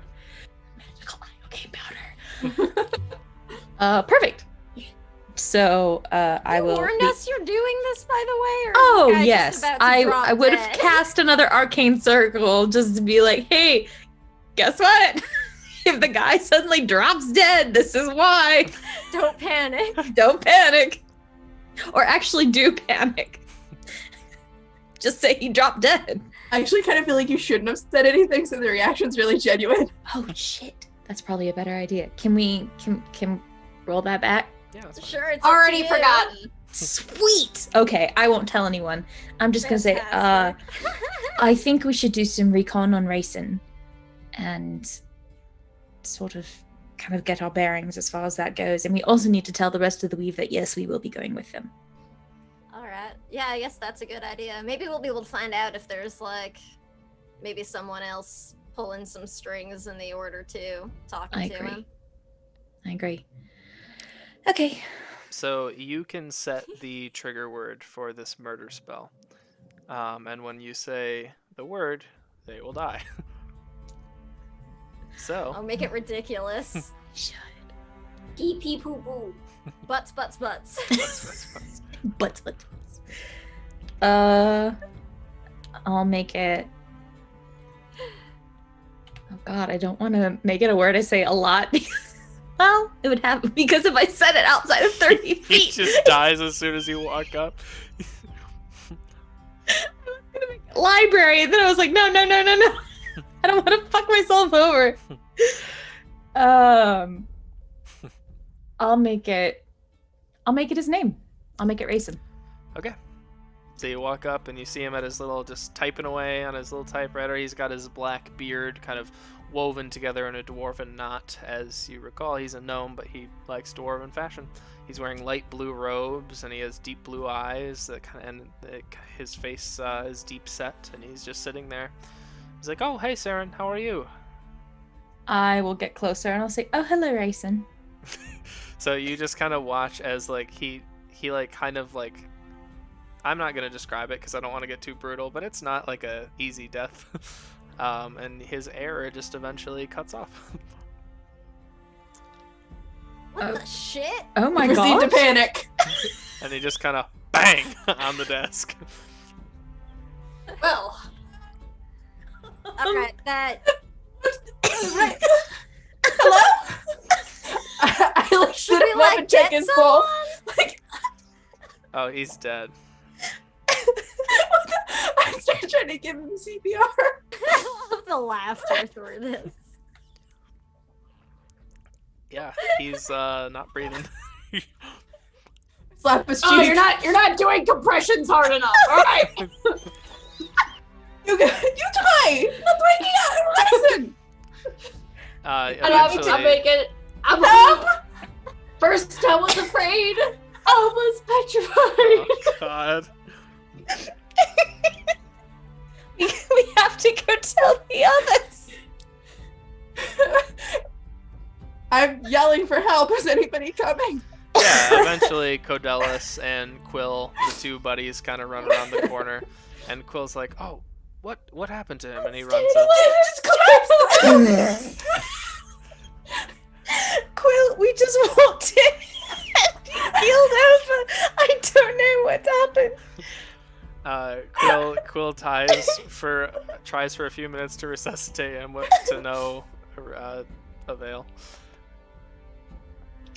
Oh no! That was so convincing. No. How could this happen? Quill stands up. He's like, "Another work of matriarch, no doubt."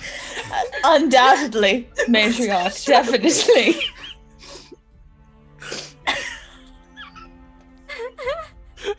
Okay, we're gonna take a break here. We'll enjoy the moment for a bit. Oh no! How did this happen? Oh dear. We're heroes. I have no morals. I've said that from day one. Well, Once again, not the rogue actually trained in the ways of assassins or anything. Saren has used her one charge of the death curse. So it is done. Well, everybody, Alright, well, we thanks for don't have hanging much out. time to harvest the organs. We're gonna go to break with Racing Dead and Saren, a new indoctrinate member. So we'll see ya. Thanks for hanging out. We'll be back in 10 minutes. Oh my god.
And we are back. Thank you all for hanging out during the break.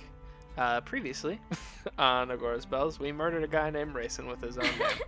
And he was the traitor that was feeding information to the Darun family. And now he Allegedly. Allegedly, it was never proven. It was allegedly, and now he was dead for sure. Yes, he's dead. He's dead. So we pick up about an hour after that scenario, unless there's anything that wants to be done during. You guys are kind of all waiting out in the hallway, and Quill kind of walks out. He's like, he didn't make it, unfortunately. It looks like we couldn't really determine the cause, but yes. Anyways. Oh man, I'm so sorry, Quill. Yeah, he was a good lad. He meant the best for everyone, so it's sad to see him go. But you know, we're kind of in a war, so might lose some people. So agreed. Speaking of wars, we wanted to say that we will be joining you. Well, there's some good news. All right, I will tell everybody. Blossom. No, that's okay. No. The moment sort of passed, but I think Blossom's just sort of like turning to Saren and like raising an eyebrow, like. Saren is giving her the "I will tell you later." I will tell the council. It is getting late. You should all get some sleep. Tomorrow is going to be maybe the biggest day of your lives, so we should rest on that. Allegedly, yes. All right. Well, good night. I gotta rest to break the law tomorrow. I'll be the one transporting you all to where we need to go. So. Perfect. All right. We'll see you in the morning then. Yes. Good night. Make sure you pick up your weapons in the morning before we leave. That would be really embarrassing. So. That would be awful. Be totally our brand, though. All right. That's why I mentioned. Anyways, good night. And yeah. Quill is getting old, and he's, seen better days, and he's just kind of like laboredly walking up the stairs to his chamber after a rough day. So Poor he's Quill. Yep. I love him though. I love Quill. Also, I will have you know that Saren is physically morphing her face so that her mouth just stays in a straight line. So you can't see her like trying. Amazing. All right, so the rest of you have the night. Unless you don't want to chat, then we're just gonna go to bed. I mean, I'll bring the group in on this particular secret. Quill's like out of earshot, and Chase is just like, man, what a tragedy, right? So sad. Here, I think I may cry. Why don't we all go to my room and I can tell you some tales about Rayson. He was such a good man. I think that would be a great idea. Man. Shut up, King Jax. Upstairs. We'll follow to, I guess the same room that we chatted in earlier. Cast another little arcane circle so no one can see or hear us. So. What? And like, Saren is legit, like she's doing what I'm doing. She's laughing a little. So Bryn and I were in the library, right? And I wanted to see if there was a way that I could painlessly end someone's life. It worked. It did not seem painless. It's definitely painless not. for us. Oh, all right, that's grim. Downside is, that's the only time I can use it my entire life. Oh. Oh. Good to know. Everybody gets one free assassination. Just one. All right, idea. You read the Wicked book again. I bring you back. You get the cast death curse again. I mean, that's true. Or technically. maybe not. all right. When Let's did take we it do easy. that? This loophole. It just put everyone.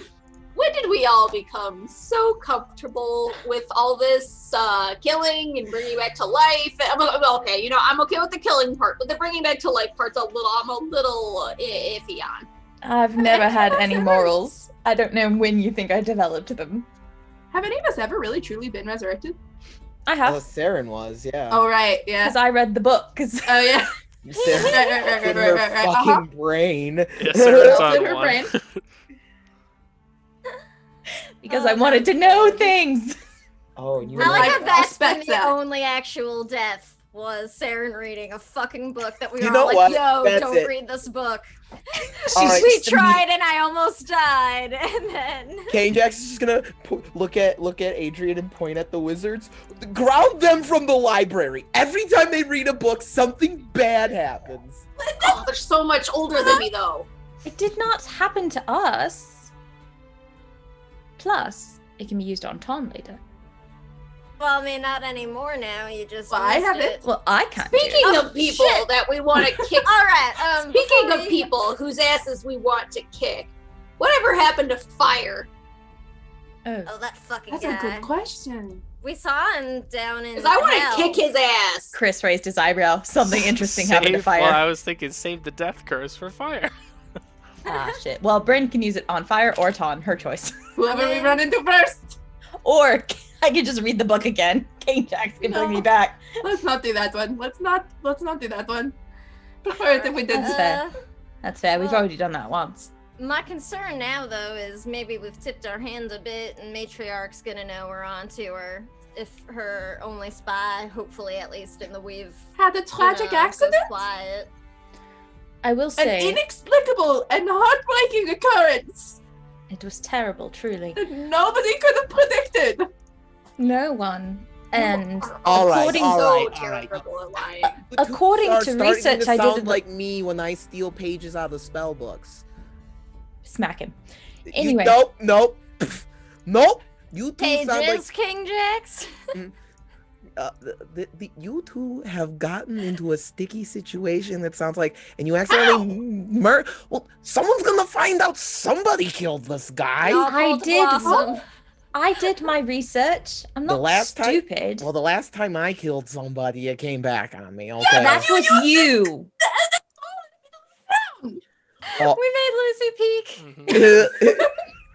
look, I'm just being the voice of reason for once. For the one time. This is the only time I will ever be the voice of reason. But King Jax, you're missing one vital detail. I'm not you.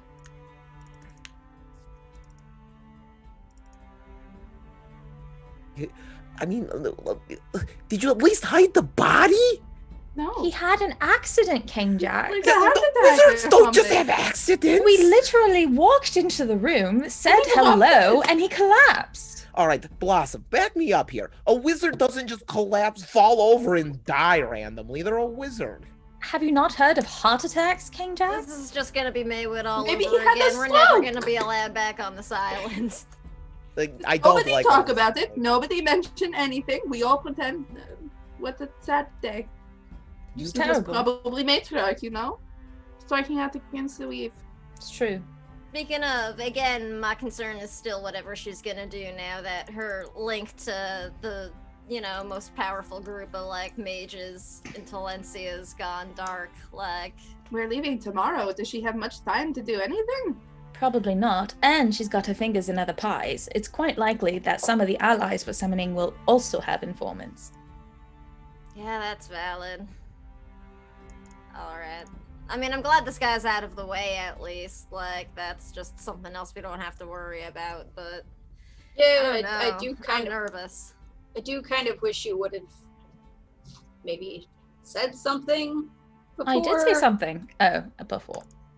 Yeah, before making this decision. Well, Not that I think it's a bad decision, but would have been nice to be. Not that I really would have had any input, but I have a feeling someone here would have. I mean, then your reactions wouldn't have been genuine.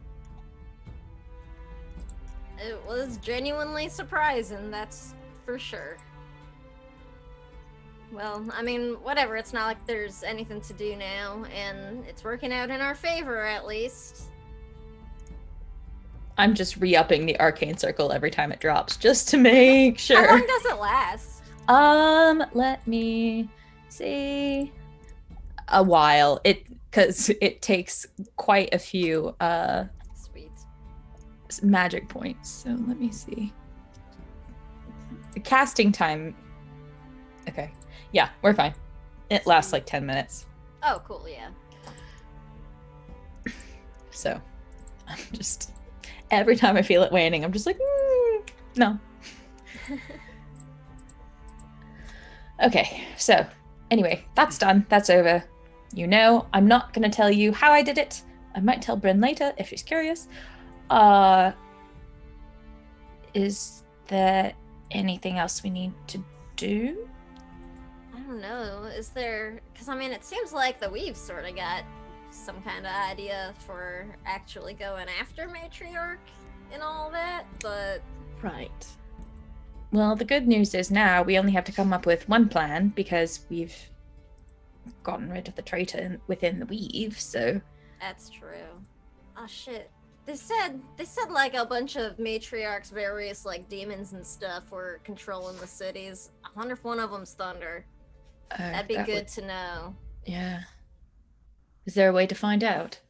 I don't know. Maybe one of your cohorts knows. True. They are making cold calls downstairs. Yeah, that would be good to know. Because, I mean, honestly, I'm pretty sure if we don't take care of her before we handle Matriarch, she's just gonna fucking pop up again later. I agree. Do you want to do that, or should I? I mean, I can go ask around, I guess. I don't know if anyone here's gonna really talk to me. I'm not I'll come with most you. I'll come with you. reputable of the group.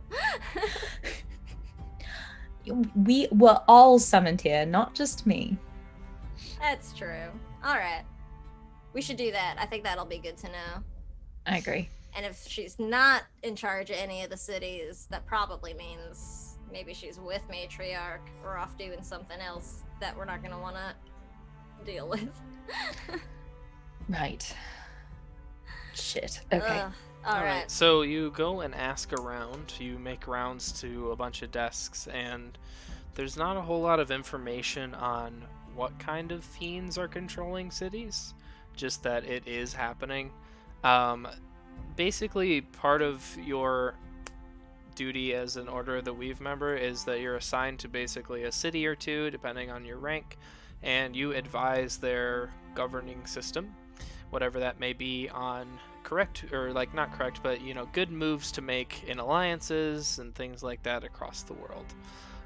It's basically to try to unify people, and yeah, so the only ones that know who's controlling the city are the people that are assigned to a specific city. So for instance, Quill knows what's going on in Hagermar, and he lets you know that there is a great winged beast. He has red leathered skin, black leathered wings, and a large whip made of fire. And you can kind of surmise that is probably a Belor or something like that from the books that you read earlier. But other than that, you don't really get a lot of leads on like specific fiends. It's just kind of a dead end.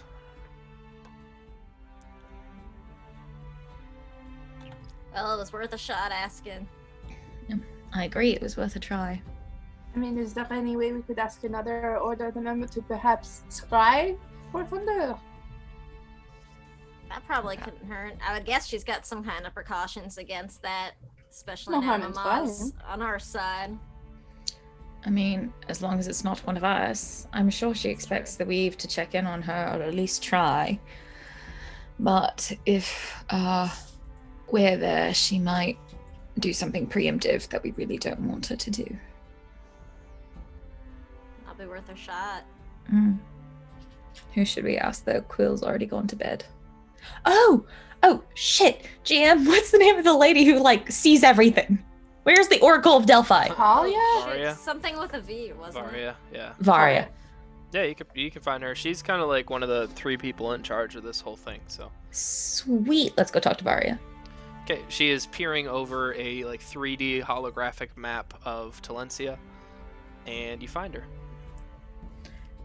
Varia, do you have a moment? Oh, yes, so several. That's very kind.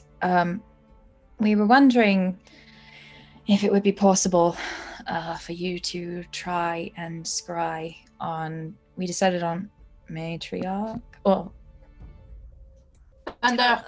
Thunder. Thunder. Yeah. The real, what's that there's name? Yadvi. Oh, Or at least that's what she goes by. I can try. I don't think I've ever met this person, so it won't be... I have something that belongs to her. Will that help? Oh, yes, please. Pull out her, like, forbidden spell book that I stole. Yeah, she takes it and she kind of eyes at Bryn. Okay.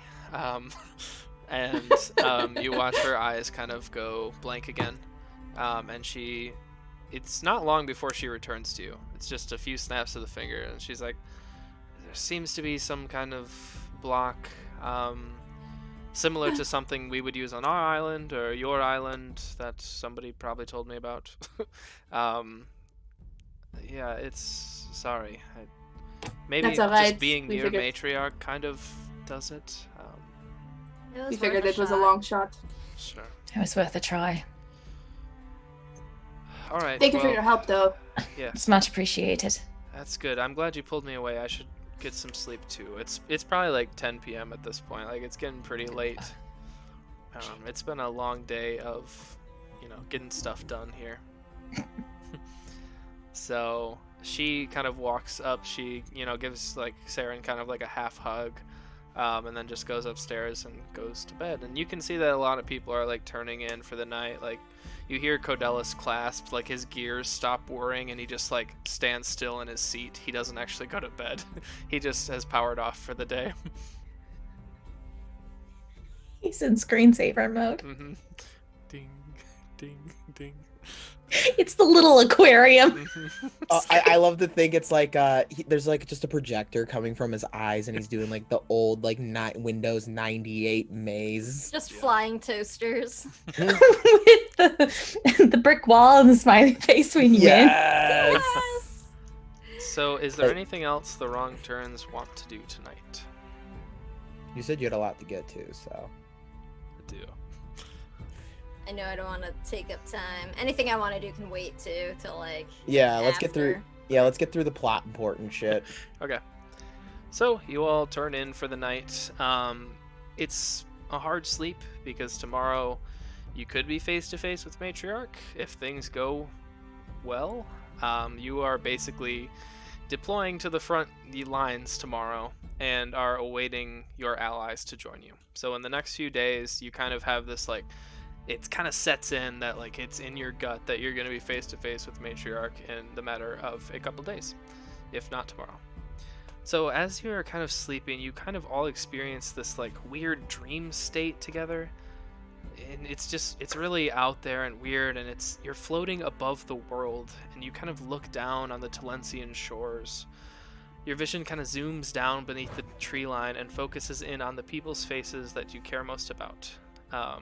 Callan, Aurora, Blossom's mother and father, just to name a few of them, but you all see your own person. Your vision kind of pulls back to the Cold Sea Titan, Keith's ship, where you see Keith and the rest of the crew. An accordion is playing, and a sailing song is being sung.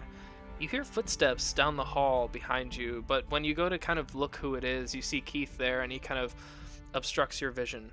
He kind of like playfully pushes you overboard as people are kind of diving into the surf. When you dive in, you feel a sharp, cold pain in the very center of your chest, and it stings for longer than it probably should. You see once again the faces of all your loved ones above you as you start to kind of sink quietly and quickly into the depths of the sea. Your vision starts to black as a face begins making itself visible. Orange, fur, white stripes, and the most intense, black, lifeless, hateful eyes you have ever seen in your life. You all wake in a sweat, and you look up, and you have a dagger plunged in each of your chests. Blossom, you look over, and you see Thunder sitting there, and she growls, and she says, "My dear niece, I'm sorry to say that dream was more pleasant than this will be.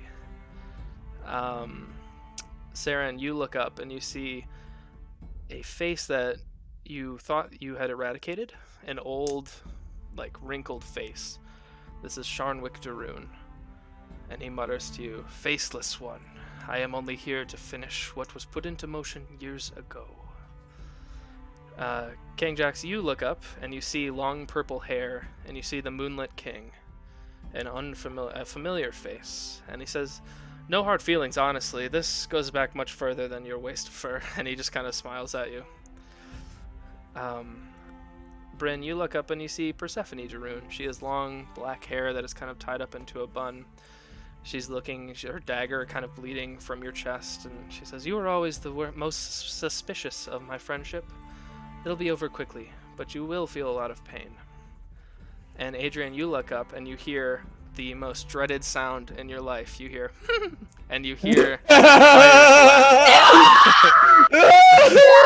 and I need you all to roll for initiative, please. Right now, Adrian is just, that's it. Adrian's like, "That's it. I'm gonna kick your ass." Just Hank Hill style. Going full Super Saiyan. I'm gonna go Hank Hill on his ass. "I'm gonna kick your ass." I'm regretting giving heirloom now Uh-huh. for the Icarix. That sucks. Fuck. I bet you all are. Oh, shut up, Chris. Well, I mean, I I still got my stunted. sweet glass dagger, but Blossom specifically wanted to use heirloom to murder Thunder. Can I yeet myself to the front of the order? I stunted. Yes. Can I eat myself? That's Why? I was gonna roll the 19. wrong fucking die. Fuck. I almost rolled a d20. Which system are we playing this week? 15. What What year day is is it? 16. I'm bad at math. Probably.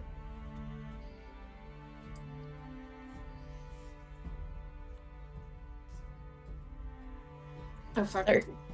13 for me. Time to get those stunt tables up.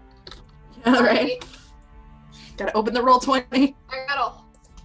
Fuck, I wasn't expecting combat tonight. Shit. Hold on, I gotta I got look a whole up. 10. And this is what he meant. Fuck. I know, that's amazing. That's so perfect. I love Sorry, how it I was- happens. Was I it mean, the I'm so excited. I was literally just thinking about wanting to kick Fire's ass. A quick question. Was it divulged to Canejax that his god Tiamat is currently alive? Well, he knows she's currently alive and well. Yeah. But did the friends mention that she was in the book? Oh, that they found. Yeah, in the library, because I know I missed a bit there. What was Okay. the question? Did you tell Canejax about the book with all the names of the live gods in it? Oh. I probably would at least have told you that page specifically. Okay, so Canejax is gonna stand up, look at the Moonlit King, crack the neck, and just cracks knuckles. I don't have another weapon. I'm gonna beat his ass. 19. Oh, thank God.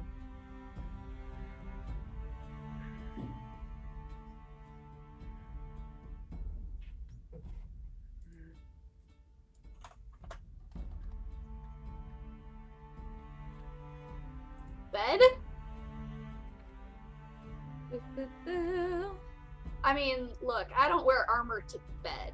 Yeah, who wears armor to bed, yo? I don't wear armor If you at don't all. want Fuck it, off. you don't need it. Well, if I'm sleeping, I wouldn't be in my armor. Like that's why you get ambushed at Chris, you're Alright. ruining my immersion. My immersion. My my immersion! immersion. Immersion! All right, so you wake up armorless, weaponless. Look, I'm doing the soul level 1 naked club build. Let's go. Yeah. And, So you all start and with 10 damage. armless. You all start with 10 damage as you look up at this ebony handled dagger plunged into your chest. You don't know this at the moment, but they're all the same dagger, signifying a family symbol. So you've got that Fuckers. going on. And top of the order is Bryn. So let me describe the map really quick, just so we're kind of on the same page with that, because I know it's a lot, and half of you are on it. There we go. Okay, so right here is all your bedrooms on the right side over here. You're all in one of them. I just put you there. So across the hall here is the stairs. This is Elise's office where all your weapons are at. Right here.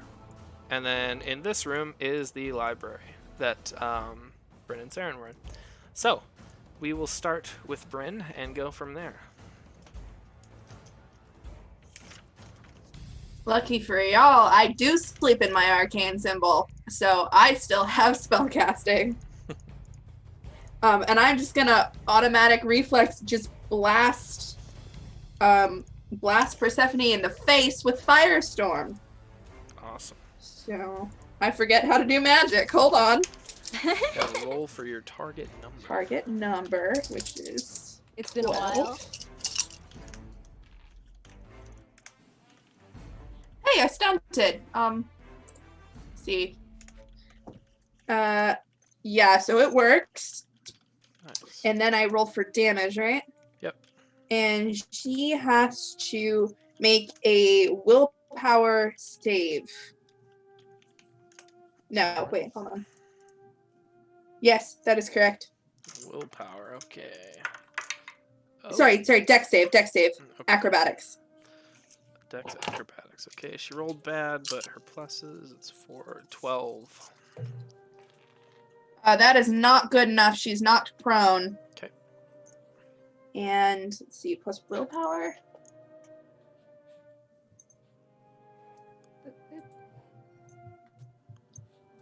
That's 15 points of fire damage, and I have 2 stunt points to use, so...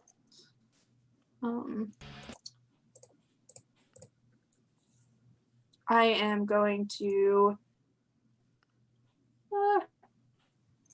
use an extra d6 on that, so it's another 2 points of damage.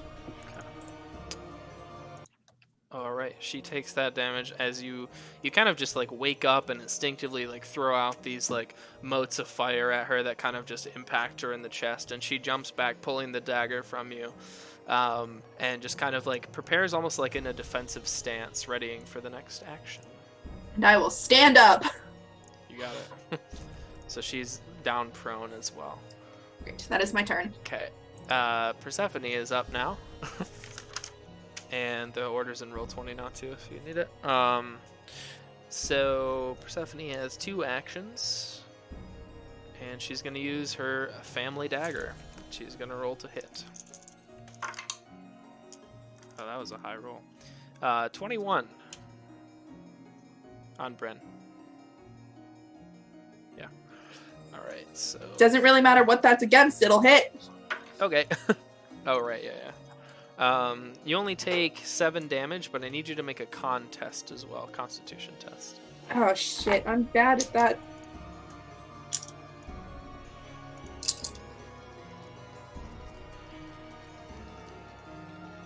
Oh, I dropped my dice. No. Okay, let's try that again.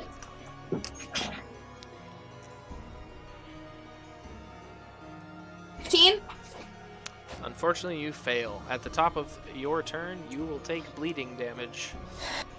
Boy. She stabs you in the same wound that she had already inflicted, and you just watch as blood kind of pours out.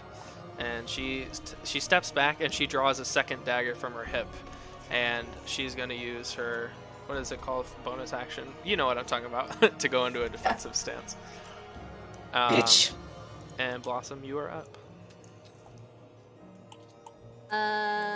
Shit, yeah. So she jerks awake with the dagger in her chest and sees Thunder there, and I think is just too angry and shocked for words, at least initially, and just sort of lets out a hiss and reaches under her pillow to pull out the glass dagger and just chucks it right at Thunder. So let me roll Hell to yeah. attack. I'm gonna actually also say she's gonna make this an all-out attack. So actually I think that has to be melee. Then I'll say she just sort of lunges out of bed and throws herself at Thunder to make this attack. Let's see, so if I hit, I do a little bit of extra damage. No aim.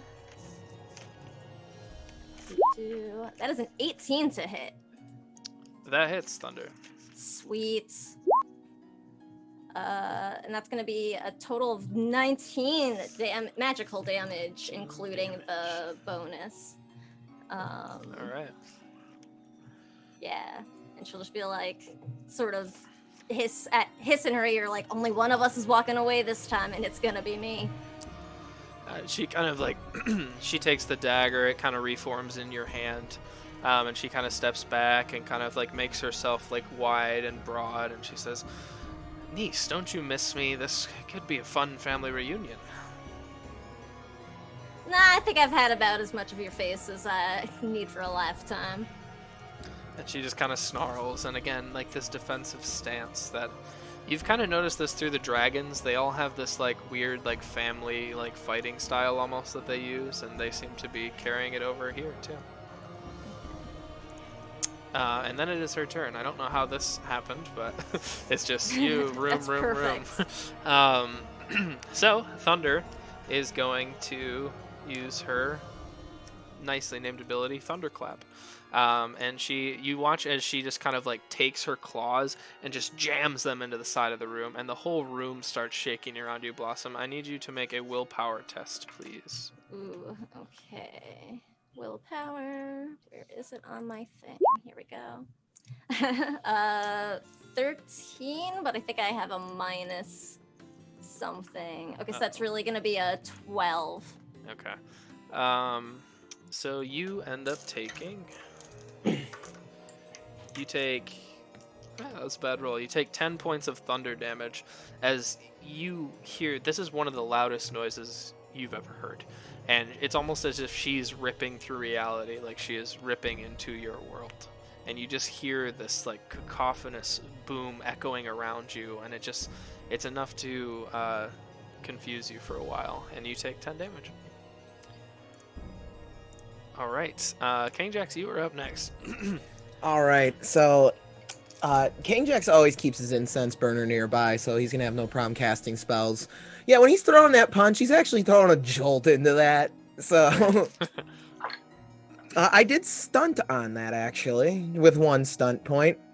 So I'm gonna increase my spell power by 1. So he's gonna take 2 damage. Woof. And then he needs to make a stamina save. You laugh now. Get my stunt die. 15. He will be stunned on his next turn and Nice. cannot take a major action. Nice. Hold on. Piddly damage, but that effect is good.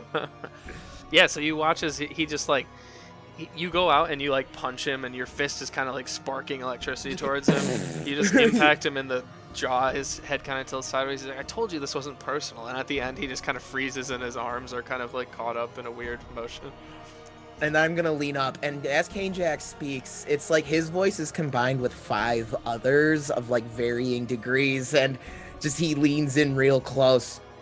It, like you said, nothing personal. Poor Moonlit King. Yeah, I wouldn't want to be trapped in a room with any of the wrong turns, but Fuck no. Saren, you are up. Especially not Saren. She just killed a guy earlier. With a fucking word. No regrets. Power word. No regrets. Not even a letter. I am going to very calmly for the situation just sit up and say, your men killed my family, and then you decide to come back from the dead and come after me. The gall. And I am going to cast something really nasty. I just have to find it first. Yes. I'm gonna cast Flame Blast, and this overweight motherfucker needs to make a dex save. 12. That's a failure. So, sweet. He takes 2d6 plus 1 damage. Almost max damage. Shit. That was 1 off. That's 13 damage. 13 damage. Yeah, you watch as you impact him, and his eyes are... his face is gaunter than ever, with like wrinkles stacked on top of each other, indicating an age that is unholy. And you look in and you see these 2 yellow like beacons of eyes just peering down at you. And that is your turn, right? Yep. Okay. Next turn is the Moonlit King, who is stunned. You watch as he just like freezes up. He's like, Kingjax, look, we can talk. And as Kingjax kind of like readies another punch. You know what? I'll chip him. I'll chip at him all day. I don't care. All right, that is his turn. So Adrian, you are up next. You're staring face to face with the fire. I want to grab my sword, which is next to my bed, and just swing at him. Like, fuck you! I'm gonna kick your ass! Go for it. Okay. Ooh, and I stunned it. I'm sorry, I'm trying to remember how exactly damage works. Okay. That plus... I meant to do this all, like, the turn before last. And I'm so sorry I didn't. Oh, you're good. Okay, 22. 22 points. 22 to hit. Oh, to hit. Yes, that hits. For sure. Yeah. Cool. And then for damage, I got 15 plus my stunt. And I got 3, so I'm going to... I'm going to make a second attack against the same enemy. I'm going to use the lightning attack. Go for it.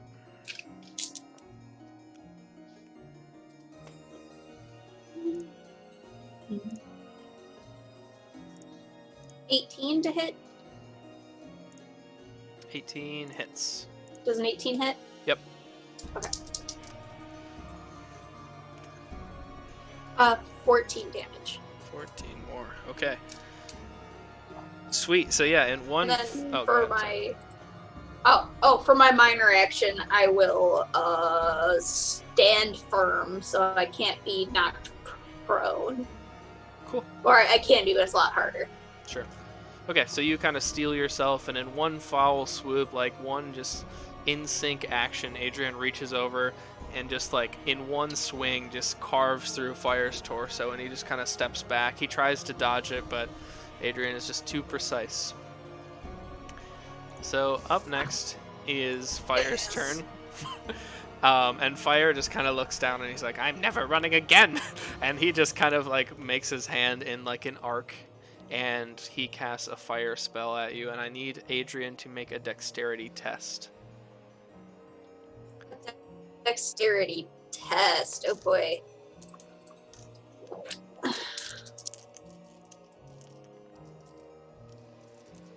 And I don't think I can add acrobatics here. I don't think so. Okay, so 9.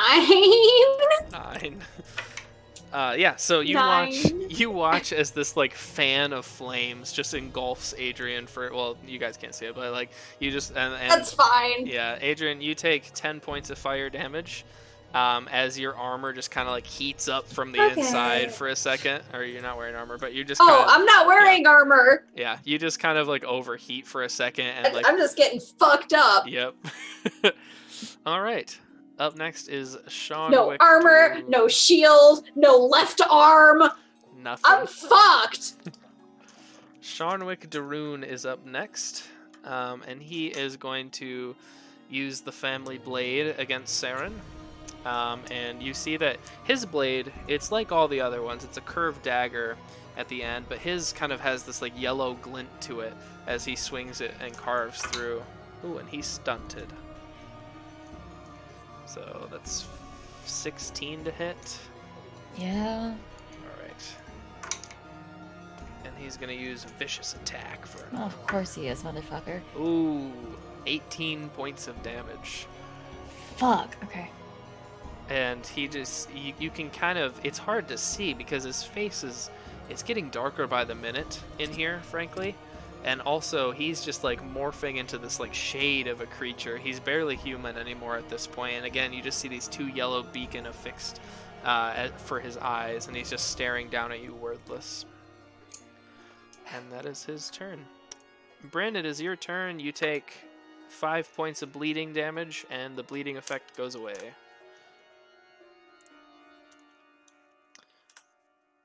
But you have your turn. I'm mad.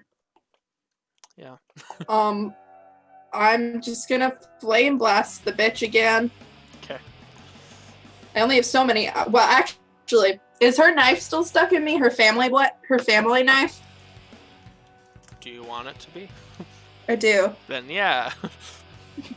First, I grab it. Okay. I yoink it out. Okay. I put it on my bedside table. I'm keeping it for later. Just calmly, just kind of, okay. Yeah. And then I grab my fingers, clutch my amulet, which I don't think any of the Wrong Turns have ever seen Bryn's original spellcasting focus because she's had her staff for so long. It's a little silver circular amulet with a pitch black stone in the center. And I'm just going to flame blast, firestorm her again. Okay.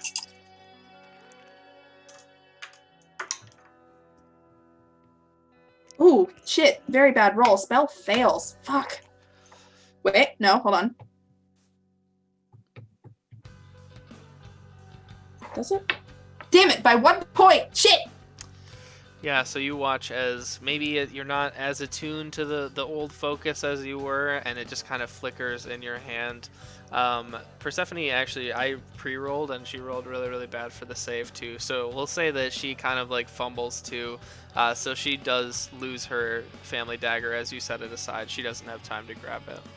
Her original focus is necromancy focus, so it doesn't work as well with fire spells. Makes sense.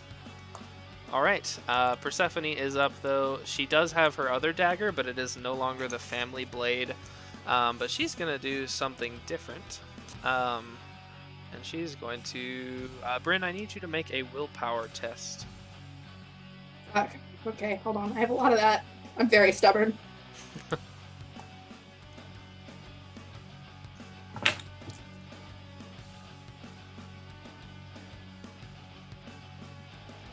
$15. 15. That is enough to resist the effect. Ooh. You feel like in a daze for a second, and you recall the time that Persephone charmed two of your allies on the boat when she was transporting you, and you know that she's trying to exhibit that same control, and it did not work against you. So she kind of snarls. She kind of like takes the dagger out of her hair now, so she has two daggers, and her hair kind of falls angrily. Yeah, so now Blossom is up. Okay, I just realized that I totally forgot to do, like, some extra damage that I should have rolled last time, so butts on that. You can roll it. But this round, oh, sweet. First of all, is Thunder's dexterity 6 or under? It is not. Or under 6? It's but 7. I figured. Alright. But my dagger did actually do exploding damage last time, so it should have done an additional 3. Cool. I will Because I write used the that down. glass dagger. And I had totally forgotten that it had, like, the whole, exploding damage on a 5 or a 6 thing. Sure. Yeah, you're good. I got it. So, sweets, thank you. But I think Blossom is just gonna keep going at it with another all-out, against her with the glass dagger once more. Let's see. Oh shit, that's a fucking 23 to hit. That hits. So- Yeah, you kind of channel your rage just perfectly and find the soft spot. Nice.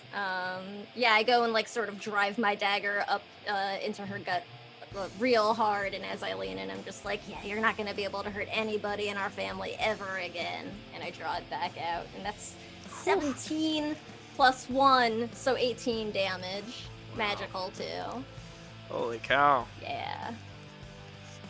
And my minor action is Blossom's just staying right there, but I'm gonna take aim to get a bonus for the next attack she makes. All right, as you take aim, it is Thunder's turn. You watch as she, as you kind of pull out the glass dagger from her, she kind of flips around and claws into the wall, and then kind of does a jump off the wall and strikes out at you with her claws. So she is going to make a claw attack at you. Yeah, 21. Oh yeah, that'll hit. Yeah. Even if I had armor on. Sure. And then I need you to make a willpower test while she is attacking. Oh, that's good. Yeah. Shit, 10. Okay, you take 14 points of slashing and then 2 more points of psychic. As she strikes out at you. And 2? Yes.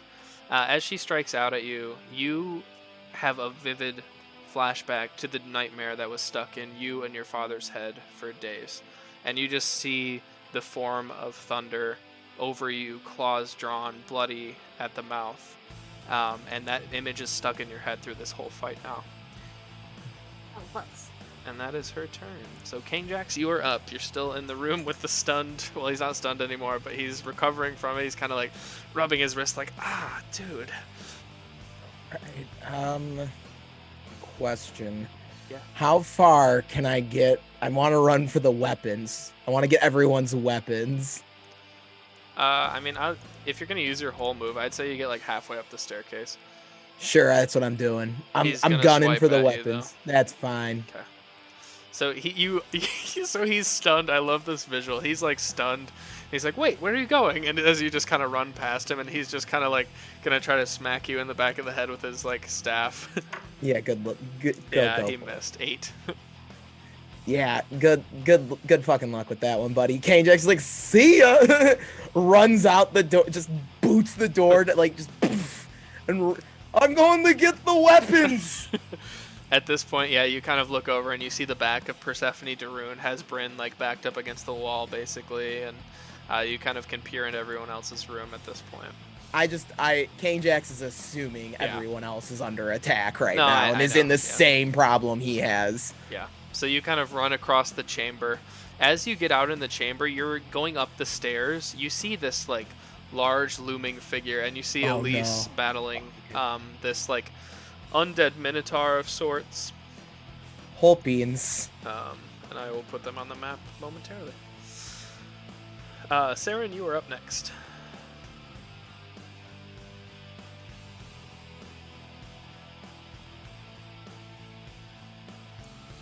Sorry, cat had to be moved. Cool. I am going to...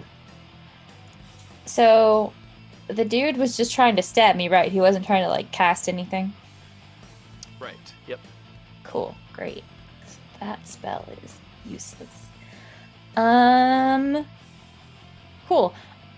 I'm gonna take the dagger out of my chest because I realize it's just kind of been sitting there the whole time. Oh, right. Oh, yeah, that. But then I will cast Shadow Dagger on him. Okay. And I need to roll to make sure I hit. I do. It's not a whole lot. It's just a d6 plus 1. Oh, but it's max damage. 7 Nice. damage. 7 damage. Against Sharnwick Darun.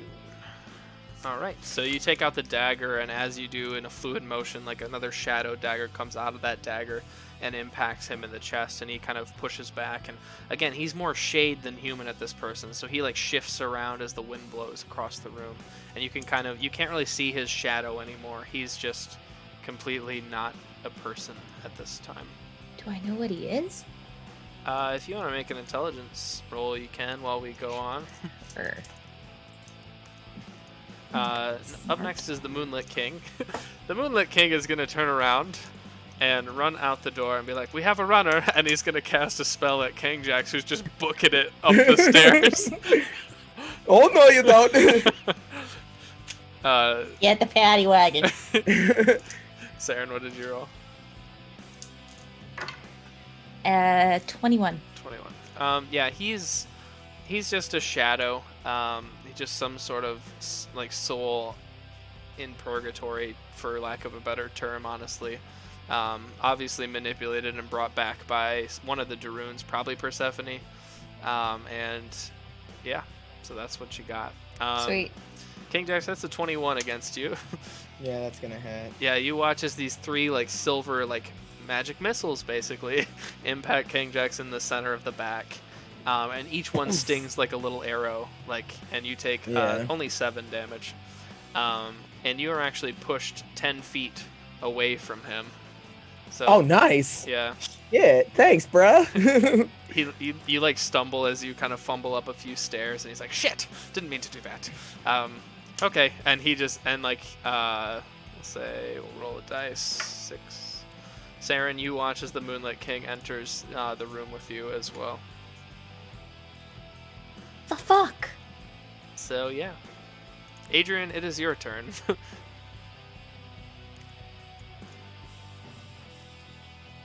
I would like to attack again. Cut him up. Yes! See, 19 to hit. Oh yeah, easy to hit. Old fire here.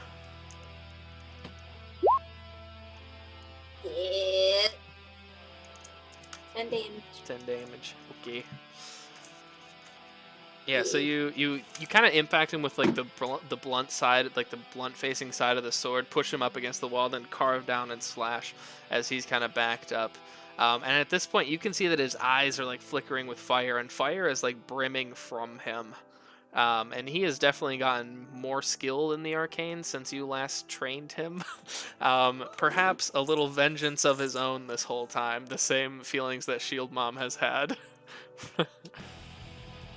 Okay. So. Yeah, I'm gonna stand firm again. Okay. Alright, so Fire is up next. He is going to use his Immolate attack. Anyone within 20 feet of him, but there's walls, so just Adrian. He is going to roll to hit against you. Oh! That's not good. He rolled like 8. 8 to hit. You sure? Yeah, it's 10 Oh, plus, jeez. Is it for not wearing armor? I think it's 10 plus dex, yeah. I could be wrong, but... Okay. Or it's like 8 plus dex. Either way, I mean, an 8 won't hit you. Yeah, probably not.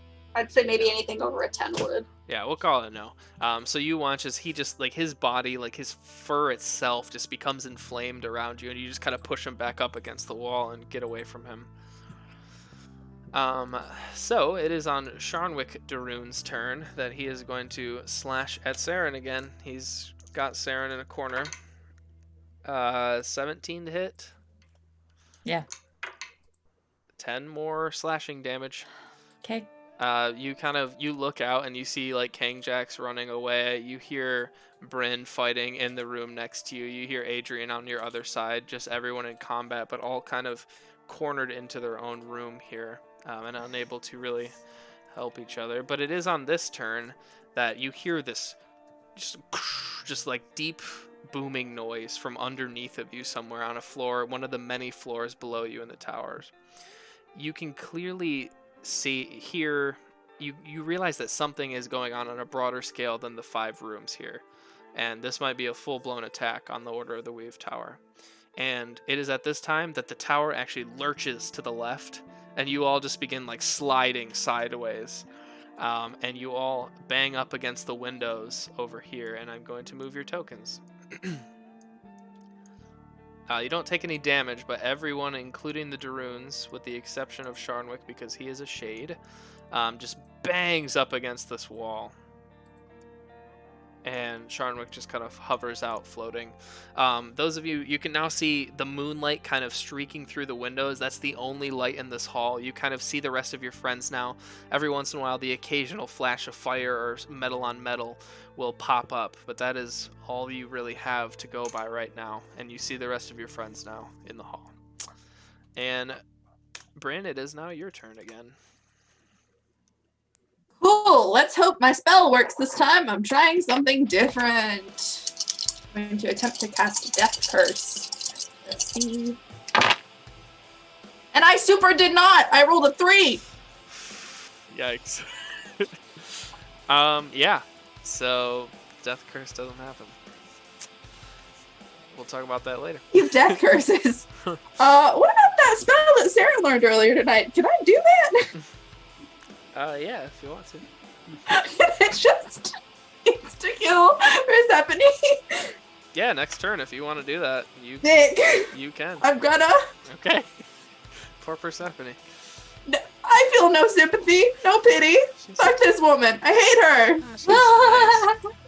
Nice. Okay, so Persephone is now up. So you're all kind of like, action movie, like sideways on a slant in this hallway now. So it's hard to really get a footing. You kind of can, but it's really difficult. You're kind of like up on the wall more than anything because this thing is so tilted. Persephone is going to draw her dagger, not her family dagger, but the one that was holding her hair up, and just kind of like, because she can't really walk, she's just going to huck it at Bryn. And 11 to hit? No?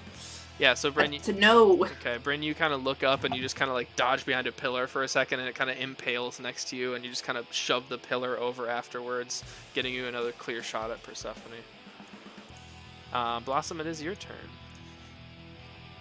Okay, Blossom still seriously only has eyes for thunder with everything going on around. Like, she's sort of taking in the fact she's been knocked out of this room into the space with the rest of her friends, but she is fully engrossed in her own deal right now. And I'm gonna do another all out, just sort of digging her claws into the wood underneath her feet while it's all tilted, and just like sort of throwing her weight behind the attack. Cool. Still with the glass dagger, because it's the best thing I've got on me right now. And I aimed last turn. So that's going to be a 24 to hit. Oh yeah, that hits. So that'll hit. Let's see. 15. That's going to be 16 magical damage.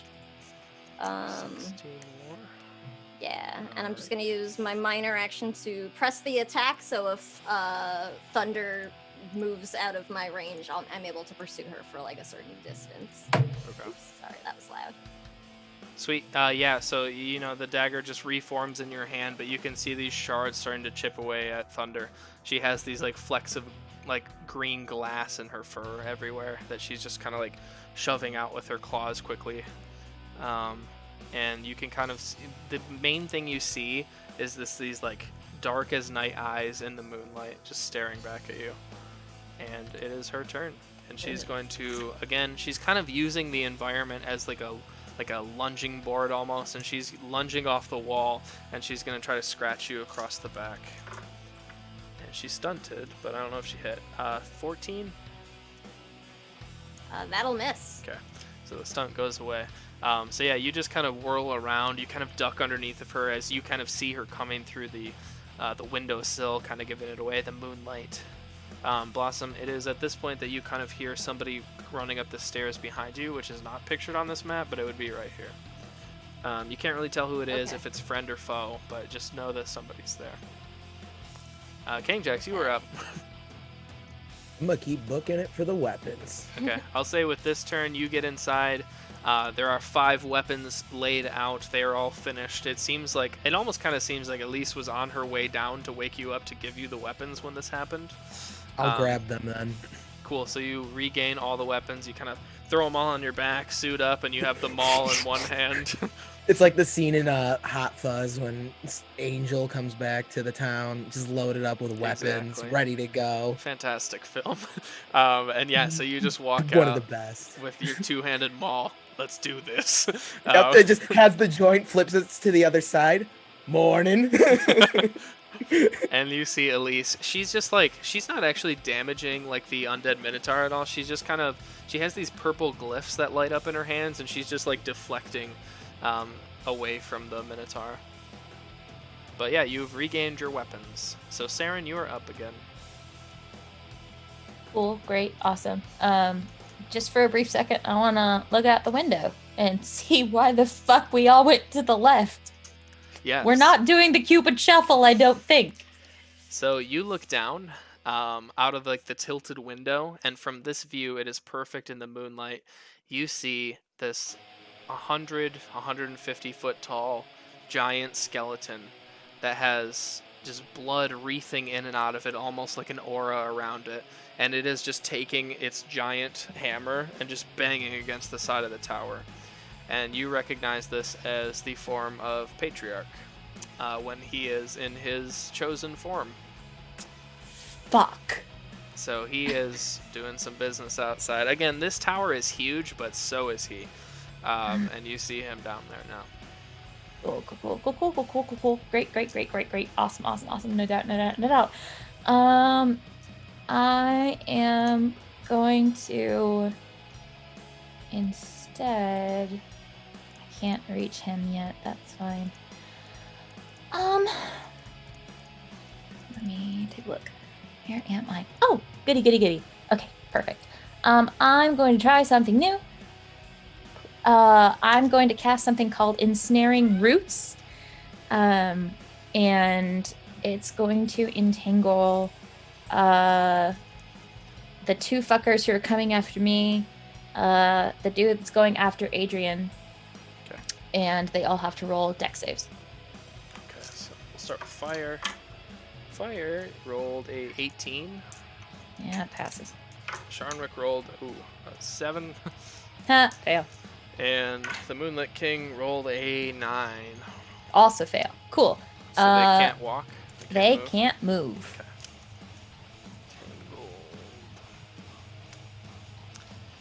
Sharnwick. They can still act though, right? Yeah, they can still act. They just can't Cool. Yeah, chase so me. under like the marble floor from underneath kind of cracks, and these vines come in through the out the window and just kind of wrap them against the wall.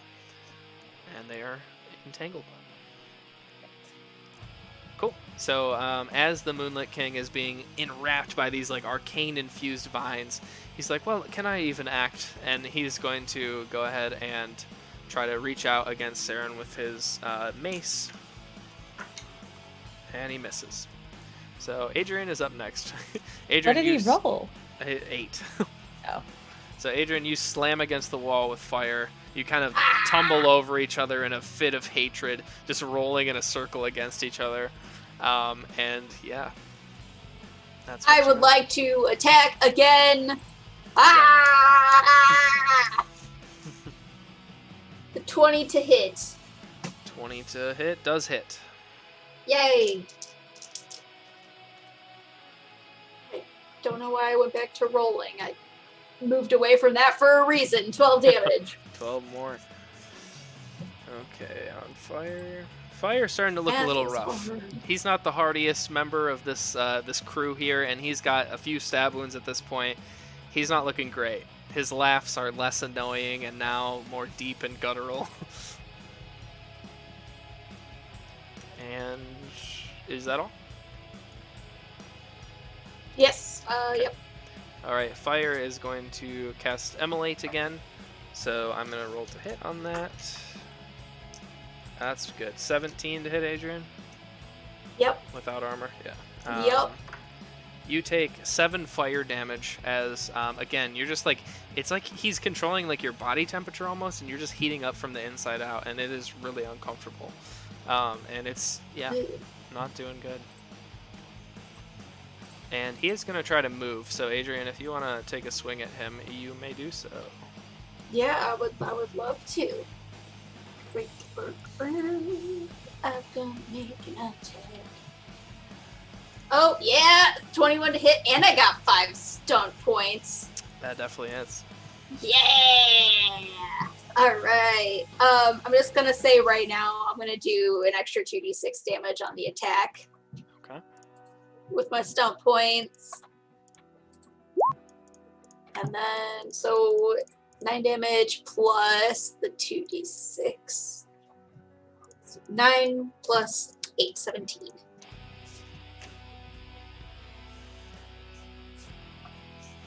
All right, he's still standing with just a few hit points left.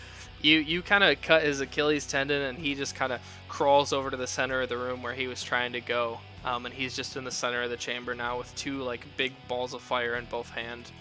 You should have done more training! Oh god, what have we done? Next up is Sharnwick. He is going to continue his pursuit of Saren, and he's. I rolled 3 6s. Oh no, okay. So that's like a 28 to hit, something like that. Yeah, I guess. Yeah, so you watch. He didn't. Well, that is an auto stunt, I guess, because of the 6s. So I will use my stunt points too. I was trying to be fair, but what does he want to do?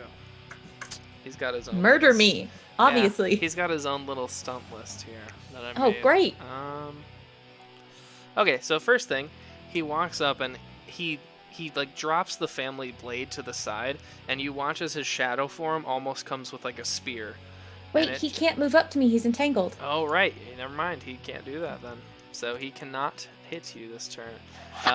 Can he break free from the entangle at all? Yes, Is that that will be his action, though. Okay, I'm going to do that then for his action. Yeah. 24. Yeah, he breaks free. I'm assuming strength. That's what I rolled with. But, Yeah, okay. good enough. Okay, so yeah, you watch as he just... You see this like alternate reality flash before your eyes where he strikes a vital with this like lance of shade that he created. And he just ends up just flexing and like ripping out of the vines and throwing them across the halls. So he is no longer entangled. And Bryn is up. Well, I would like to try an arcane blast Persephone. Okay. Ish.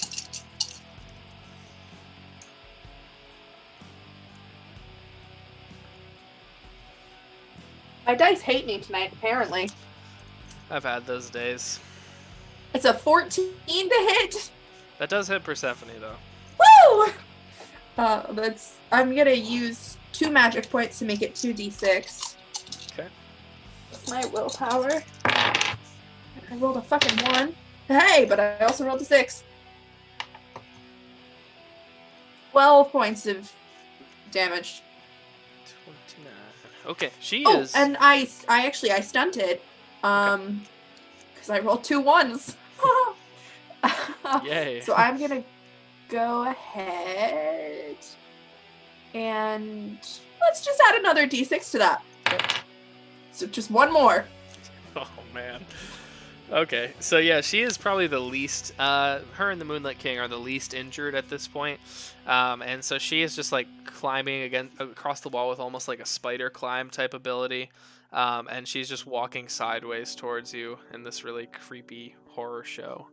And it is her turn, so she just walks up, and she's going to just one big overhand stab with the family, or not the family one, her hairpin. Yeah, 19. Yeah, go ahead. Yeah, 14 points of slashing damage. And she is going to use her bonus to try and prone you. So go ahead and make a dex test for me as well. I'm squishy. I'm gonna die. Wow. 11. Yeah, so she also knocks you prone. She catches you with one of like her high heels and just kind of pushes you to the ground. I need to burn these dice. And that's where you're at. She does leave the dagger in you as well, so you've got another dagger at least. Hey, souvenirs.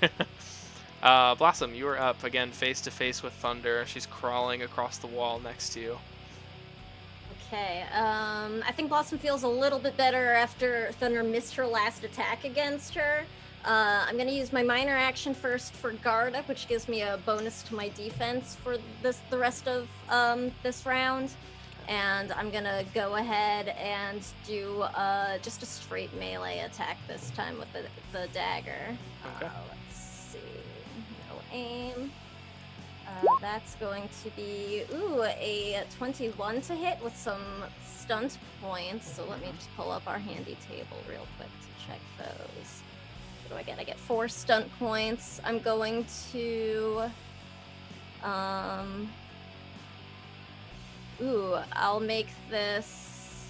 No, this is gonna be a melee one. Shoot.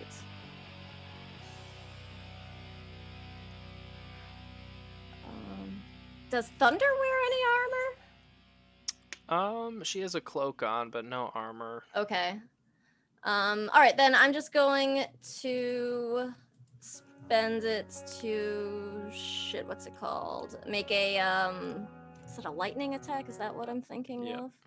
The extra attack? Yeah, I'm gonna do that. Lightning attack, yes. So I'm gonna do that, but first the damage from the glass dagger for the main one is going to be 14. And then the second attack, following it up again with the dagger. Oh shit, that's a 19 to hit. Yep, that hits. With a stunt point, and I think I can do something for like cheaper. Oh no, I'm thinking of the wrong stunt, I think. I know I get all kinds of wild shit. Oh wait, actually, how do I do that? I haven't done this one for a long time. Oh, I can't do that this round. Okay, so yeah, let me just roll the damage. That's gonna be another 13. Yeah, Thunder's looking really, really rough. Yeah, you have cut her up pretty well. She's bleeding from multiple sources. That's one of the only things you can see in the moonlight is this crimson drip from her. Sweet. Cool. So I just sort of slash at her with the dagger a few times. And when I realize she's looking rough, I'll just be like, "Oh, what's the matter, my dear aunt? You afraid of what's gonna happen when I gut you now that we smashed that little orb of yours?" So as you say that, 2 things happen. She looks genuinely surprised, as if she did not know that you had smashed the orb. And she has this, like, probably the first time you've seen fear on her. Even when she died the first time, she was not scared. She was just perturbed. But now she is scared. Her face drops. Her mouth is a little agape. And she almost reinvigorates herself with this. And you watch as, again, 2 things happen here. She claps her hands together, the thunder booms outside again, and this like lightning bolt streaks towards you from outside. I need you to make a dex test. And you see outside this like turquoise kind of green swirling cloud, reminiscent of the ones when you first fought her. That is a 19 because I actually have a penalty from one of the things I did. So that takes, you get half damage there, that you only take 7 points of lightning damage. Sweet. But you do evade the big blast. The second thing that happens is you see from the staircase, you see this throwing axe, and you don't know who it is, but it embeds into Thunder's chest. And you see that on the end of it is this little lace lavender purple ribbon, which is what Breezy used to tie to her axes. And Thunder takes 7 points of damage. Sweet. And that is all that happens this turn. King Jax, you are up.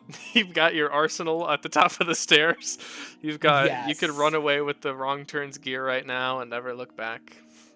Nah, I'm gonna run down the stairs. Actually, can I like that one's safe movement. I was gonna say, can I like just jump down the fucking stairs? You could slide on Shield Mom's shield. Fuck yeah, I'm doing that. This is our Helm's Deep, baby. Let's go. Yeah, sure. Right, I'll say that you can. You've used enough movement. You can probably just disperse weapons here. Some sort of magical bullshit allows it, and everyone has their weapon back. Fuck yeah. So Kane Jax is gonna be riding down. He's gonna just be sitting in it, riding down the stairs. He's gonna be like, "All right, friends, here I come. Prepare yourselves for your gear." As I'm jumping off the stairs, take the shield, throw it frisbee style to Adrian. Throw Blossom heirloom as it like just kind of spins in the air. Toss Bryn the fire staff, and Saren, he just takes your staff and just kind of sidekicks it towards you, takes the maul, spins it around, and is just like, it's go time. This is where the immigrant song would start playing. Yep. If we had rights. Awesome. So you all have your main weapon or, item back. And that is King Jax's turn. You are now at the bottom of the stairs with everybody. You see kind of what's going on. And Saren, you are back up. Your new staff, you take a second to attune to it really quick. It has a spell that does 3d6 damage and pushes anyone away from you within 20 feet. So it pushes anyone back from you. You can choose who it affects. Its target number is 14. And I think that's the only other thing you need to know. You can use it I don't care how many times a day. You can use it at will. Sweet. Too bad I'm not going to use it. I look outside at the window. I see Patriarch, and I'm a cast Earthquake. Ooh, cool. What does he have to do? He has to make an acrobatics save. Not something a giant skeleton is good at. I know. +1, 8. Fails. Yeah. He's knocked prone. So outside, you hear this basically giant bell being rung with his hammer. It just stops, and you watch as this 150-foot giant just falls and scatters across. His all of his bones and everything just scatters across the island, and they begin slowly reforming, and it's twisted and contorting. Anything else you'd like to do? I will say that he has -2 defense and -5 speed for the next round. Okay.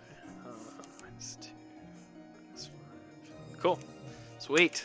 Yeah. Sweet. So he's just scattered across the shore right now. Some of his bones are in the water. Yeah, he's just a mess. Behind him, you don't even see a horde of skeletons or anything. It's just him. He thought he only needed himself. Yeah. So I know we're getting close to the end here, and I will make sure this doesn't go super late. So we might end mid-combat, but we will continue for a bit and then pull it. So up next is the Moonlit King. He sees what Saren just did outside to his great-great-granddad somehow, and he's just gonna palms Saren's head and just cast silver arrows at her. Yeah, take 18 to hit, and you take 18 points of damage as you feel these like I described to King Jax, these little magic missiles just pin cushion you.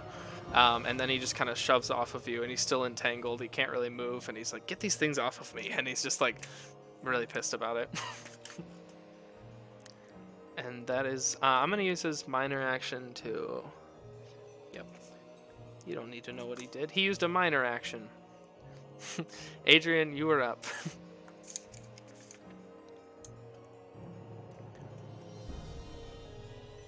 I attack. Do you want to attack the Moonlit King? Because Fire ran away last turn. I told him he couldn't do that. Fuck. He limped away. Fuck. Yeah, I guess I'm gonna attack the Moonlit King because I'm mad. God. Aren't we all? Yeah. 20 to hit with 5 stump points. So I'm adding a plus 2d6 onto my attack. Yep.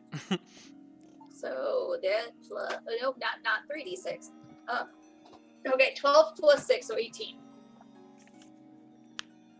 All right, 18 damage to the Moonlit King. He has not been touched very much at all, except for the stunning punch that King Jax gave him. So he's still relatively unscathed, but you do manage to carve in through his robes, and they just ruin his fashion sense completely. Oh, good. He takes psychic damage. Fire is up next. Fire is... Adrian, you look over to Fire, and he has a wild look in his eyes. You watch as the fire and the rage inside of him boils over, and he just begins, almost exploding with flame. And I need everyone except for Blossom, because she is far enough away, to make a dexterity save. All right. Kick his ass. Oh, fuck yes, finally! Fuck. 6. 17! I rolled so much. 9. 7. Fuck. I'm dead. Adrian, I'm so Kanejax, and Saren all take 17 points of fire damage. And you look over, and Fire is unconscious. It seems that using that spell actually overcharged his magical capabilities for the day, so he is unconscious. He's not dead yet. I'll leave that satisfaction to Adrian, but he's knocked out. Which token is his? This No. crazy-looking gnoll, yeah. Thank creepy-looking gnoll. I'll X him. Okay, so he is unconscious, knocked out on the ground, bleeding profusely, burn marks everywhere. He's just singed, and that is his turn. And then Sharnwick is up. He is no longer entangled, so now he is going to Shadow Lance at Saren. That's not as good of a roll. 16? Hit. Yeah.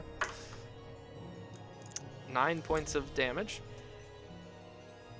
And you just feel this, you feel the life drain out. He heals a little bit too. You feel like your essence is being stolen from him. Motherfucker. As perhaps he stole essence from other people. So, it's not a good feeling. Bryn, you're up next. We'll do about one more round here and then we'll call it, okay? Can I make it to fire? Yeah. If you want Great, to take an attack of opportunity. Yeah, sure. Okay. What the fuck? What the fuck? Not going great for me anyway. 16 to hit. Yeah, that just hits. Okay. You take. Oh, she rolled a 4. There you go. You take 4 points of damage. Well, that's not ideal. I'm 4? going to. I mean, I'm not doing so hot, Chris. I'm No. very squishy. Yeah. I will book it across the room to fire and slap his prone form, and he dies instantly, and I regain 2 magic points. So you just walk up and he's like bleeding, and he kind of rolls over, and you just kind of slap him across the face, and he dies. So the Instantly dies. So the wizards her eyes tonight... go Oh, sorry, go ahead. pitch black for a second, and she regains 2 magic points. And she Awesome. wheels around and is just gonna go ahead and arcane blast Persephone. Okay. So the wizards tonight have killed with a slap and a word. 17 to hit. That hits her. Great. And then that's 1d6. Not great. 8 points of damage. Okay. Still kicking. And that's my turn. All right. Persephone is up next. She is going to throw her last dagger at Bryn, who keeps running away from her. Yeah. I stunted as well. That's a 16 to hit. That's your target number, right? I hate this bitch. My armor class is, or my defense is only 14. Yeah. That's 8 more damage as it impales you right above the hip, just like right in the side. And you got a lot of daggers. Just a pin cushion at this point. Yep. Persephone like looks down to pick up another dagger and just like goes into casting mode because she doesn't have any more. Okay, Blossom, you're up next. You see all this going down in the background. You have this idea of this person behind you that might be the person you've been looking for, and the person who could take her away right in front of you. And it is your turn. Hey, well, I also have heirloom now, so I think I feel a little emboldened when I see Breezy's axe buried in thunder instead of me for a change. And I'm just gonna sort of flash the sword at her and be like, "Oh, you remember this little ditty?" And I'm gonna slash at her with it. That's going to be... Actually, I'm gonna use my minor action to take aim. Yeah, I'm gonna give you... Oh shit, that's gonna be a 26 Never mind. You don't to need hit. it. I'm gonna say thematically you also get a +2 from the person behind you helping you, but Oh, sweet. looks like you got it. All right, and that's gonna be 14 magical against her with my fancy new Ekrix sword, if that matters, but I don't think it does for her. It does not. yet she still falls. How would you like to kill Aunt Thunder for what is presumably Oh shit! the final time? Presumably. So I think as Blossom lunges forward, she runs her through with Heirloom, her grandmother's sword, and sort of leans in and whispers, Ma told me about your little hunt for Zavor. You're so scared of being lost to time, but now you're all out of it. And Blossom's gonna take her other hand and rake her claws across Thunder's throat in the same way Thunder once tried to kill her, and just sort of say, enjoy the darkness. Oh! And step back and watch. You watch as she melts away. Her lower body begins turning to ash and just flaking off into the moonlight. As you watch, her face is agape in horror, her mouth wide, her teeth just like beginning to like rot out of her skull. Basically, she's dematerializing into nothing. And you watch as she mutters one thing: I don't care how many eons it takes, but I'll find a way back. Don't forget about me. And she just into ash. Mm-mm.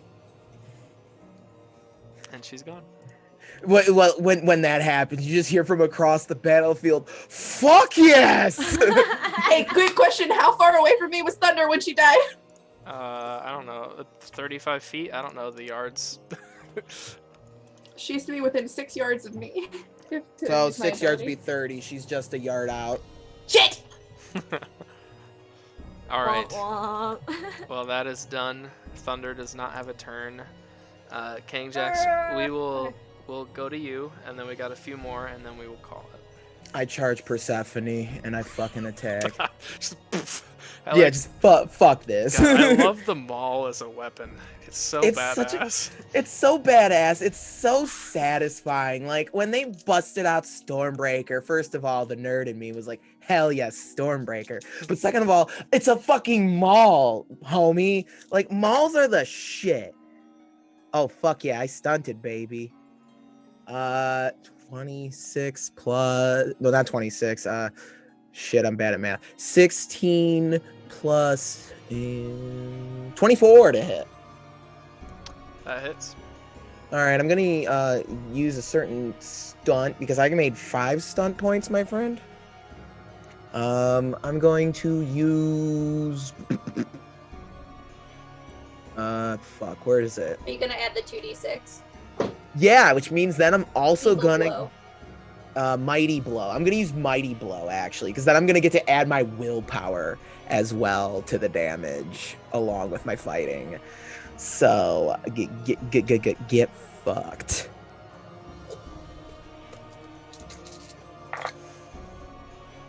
Um.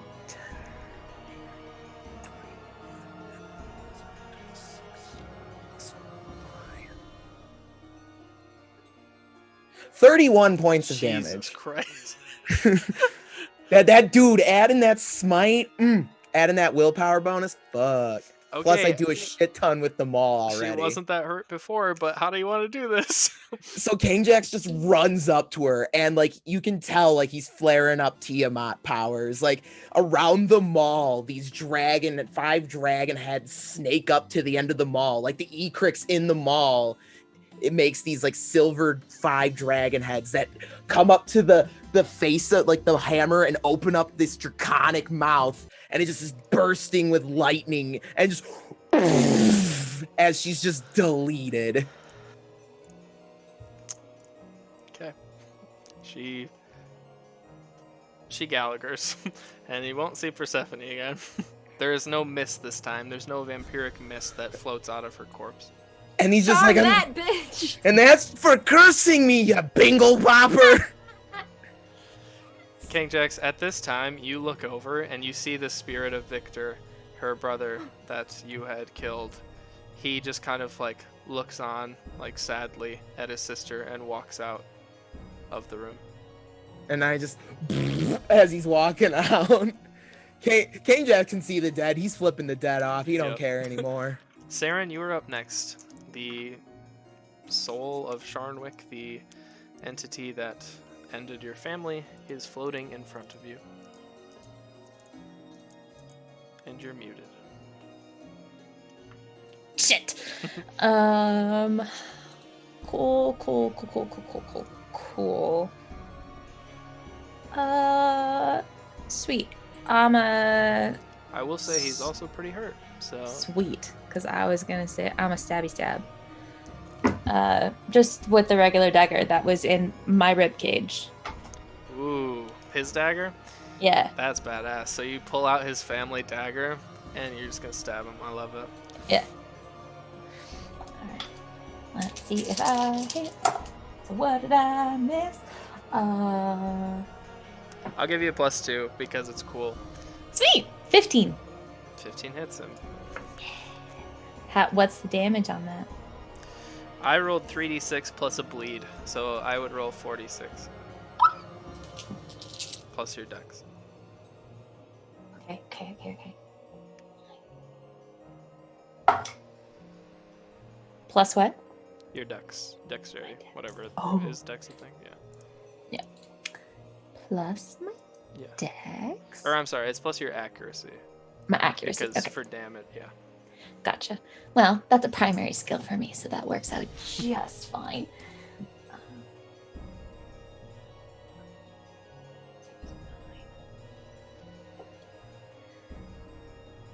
19. Yeah, I was gonna say it out loud so you guys would believe me, but he had 18 hit points left. So, Saren, as this round has entailed, how would you like to end Sharnwick de Rune? I am bleeding profusely, and I'm just going to stab him in the rib cage. And I said, again, the absolute gall. You watch as you stab in where his ribcage would be, and he's this shade, and you feel your hand just like inflict negative energy, and the veins in your hand course up black and sick. But he vanishes away. But these veins stay for a while, as perhaps something that might be a mark to always remember the Darunes. Does he count as a living creature? He does not. Shit. He is very not alive for many centuries. So that is where we're going to end tonight. The only person left is the Moonlit King, and you watch as he, I'll roll for it to be fair. He's going to try to break entanglement this round. Oh, he's already broken out of it. It only lasts a round. Oh, sick. Then he's going to turn into a bird and fly the fuck away. Let me target number this. Yeah. He's gonna just caw out of there. He looks on, he kind of looks around and he's like, okay. And he just turns into a little like dove and just flies out the window. And perhaps he will live on for other days or... Can I get attack of opportunity just before? Sure. Yeah, Sweet! I'm using the same dagger. He has a lot of hit points left, I will say, but that's you can go fine. I just want to get a hit in. Stunted. Rolled 3 6s. Oh my god. So let's roll some motherfucking damage. Let's do it. 6, 12, 13, 14, 15. 1, 5, 6. 6. So that's 21 plus my accuracy. Which is a 5. Which is 26 points of damage. Let me calculate real quick. Nah, he's still alive. He has 4 hit points. So is that villain totaled? Is that a total loss there? No, he's good. He has 4 hit points left. Would you like to leave the dagger in him? Can I use a stun point? Yeah, sure. I want to add another Roll 1d6. a d6. You might get it. 6. So as he's flying away, you catch him in the side of the wing, and he takes the dagger with him, but you watch as the bird just tumbles across the landscape, and you see about 300, 400 feet below the motted hair with blood of the Moonlit King, who just fell 300 feet to his death. I will say one last thing, as I like to do. Blossom, you turn around. And you do see beaten and worn and skinny and mangy. You see Breezy behind you, and she's wearing road leathers, and she's tattered and traveled, but she is wearing still like the lavender ribbon around her arm that was indicative in her room. And if you'd like to say anything, you can, or we can do it next time. It's up to you. I think sort of, like, just real quick, Blossom, like, hovers uncertainly, like, shit, is she gonna, like, still try to also kill me anyway? And if it becomes clear that she's not, Blossom will just sort of drop Heirloom down on the ground and, like, slowly go over, like, looking like she's maybe gonna give her a hug, but not quite being up for it. And she'll just say, yeah? No, go ahead. No, you can go ahead. No, I wasn't gonna say anything. Oh, I was coming through. Okay. And she'll just sort of look at her and be like, I'm so sorry I left you each time. She, like, drops her, like, throwing axe and just kind of throws the other one into the side of the wall and just opens up her arms and gives you a hug. And that's where we'll end tonight, with the scene of cousinly love.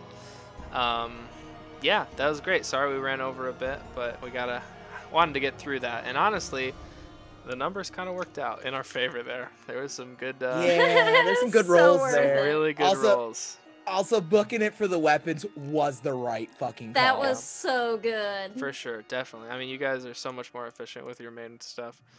Okay, let's go around and plug, because I know we're late, so let's get that going here. Echo, do you want to take it away? Sure, mine's really short. Hi, I'm Echo. I'm here on Wednesdays. I'm your creative director, so I make most of our overlays. Yeah, so you can catch me next Wednesday playing Yvette. Awesome, thank you. Kate. Hi everyone, I'm Kate. You can find me here every other Wednesday playing Agora's Bells for as long as this series lasts, and you can find me on Fridays for as long as the Bloody Portrait game lasts. Other than that, you can find me on Twitter at KatesD8s, where I yell about a lot of things. Fantastic. Alex. Hi, I'm Alex. You probably know me better as Mr. Puddins. I live here, so that's where you'll find me. You'll find me here in our Discord, and I bump around from Discord to Discord. I'm a big fan of Fantasy Age, and I did see Green Ronin in the chat. They are the developers of the game. If you scroll on down and check out the bio section, you can actually find a link to the Green Ronin store to get your own copy of Fantasy Age. So, highly recommend it. It's a fun system. It's a good time. Stunting's a lot of fun. So that's going to be my plug. I'm just going to plug the fucking system because the system rules, yo. Play the system, buy it. Green Ronin, they're good beans, and they're in chat, so say hello to them. Awesome. Thank you, Alex, and thank you, Green Who Ronin. is in chat for Green Who Ronin? is. Lucy, if you'd like to go ahead. Hello. I have a little bit of a longer one because we have some very, very, very exciting news that I'm part of. First, you can find me on Twitter and Instagram at BluebirdDraws. I'm here every Wednesday. I play Amara D'Angel / Demon, depending on who you ask, over on Madame Curio's Bizarre Bazaar. And I have a podcast called Odyssey Exploration and Research. Now, for the exciting news. Some of you may know that I am also a co-founder of a gaming channel called Fat Dragon Gaming on Twitch. You can find us at Fat Dragon 2020 on Twitch. We have 3 games going on right now. Shattered Cycles, which is an Avatar 5e game. Chaos Complex, which I am part of. Also a 5e game, that's Scum and Villainy. It's set in the early Republic. And No Happy Endings, which is a series of one-shots and short shots using all kinds of different systems, including some I helped design. It's really fun. And we are doing a giveaway. We are trying to get 100 followers on Twitch and 1,000 followers on our TikTok, which is Fat Dragon Gaming on TikTok. And we are doing a lightsaber giveaway. You can get one of these bad boys. Scared the shit out of me. Yeah, that scared the shit out of me. You can get one of these really fantastic lightsabers. I got this with my own money before we were even affiliated with Level Up Lightsaber, which is the wonderful, wonderful person providing us with our lightsabers. We are giving away 2 lightsabers. One if we get 100 followers on Twitch, and one if we get 1,000 followers on TikTok. So follow us, follow our cast on Twitter, follow us on Twitch, TikTok, etc. And you might be able to get one of these phenomenal lightsabers. They are so cool. There are videos on our TikTok explaining a lot more about how fantastic they are. And Master Alan, who created Level Up Lightsaber, is also on TikTok. He's at Level Up 1. He has some really great lightsaber videos. Well, that's fucking cool. Thank you. Sam, go ahead. Hey everyone, I am Sam. You can find me on Twitter at @TheSamWisest. I am the Samwise Game G here on Twitch, where I'm gonna be streaming video games and stuff again, especially now that I am finally in my new house. Yay! So follow me here on Twitch for that. Otherwise, stream-wise, I live here at the Chromatic Chimera, where I am our accessibility director. You can find me on Mondays with the cast of No Initiative. We just started our 3rd season of our Quest actual play series, Quest the Soaring City. Come in, check it out. It's full of feels and it's gonna be getting real, so come and see us Mondays at 6:30 Eastern right back here. Awesome, thank you all. My name is Chris. I'm a co-founder of the channel. I obviously run Agora's Bells. We've got 2 sessions left and an epilogue session because we almost got to everything I wanted to do tonight, so I think we can still stay on course here. Yeah, it's been an awesome ride. Thank you all for everybody in the chat. Thank you all to my wonderful players who have experienced this story with me. And we will see ya soon. All right, let's go raid some friends at Dice Priory. Sounds good. Yay! They also are connoisseurs of the age system, and they're much better versed in it than we are. So if you want to know more about it, maybe ask them. Have a great evening. Good night, guys. Thank you. Good night.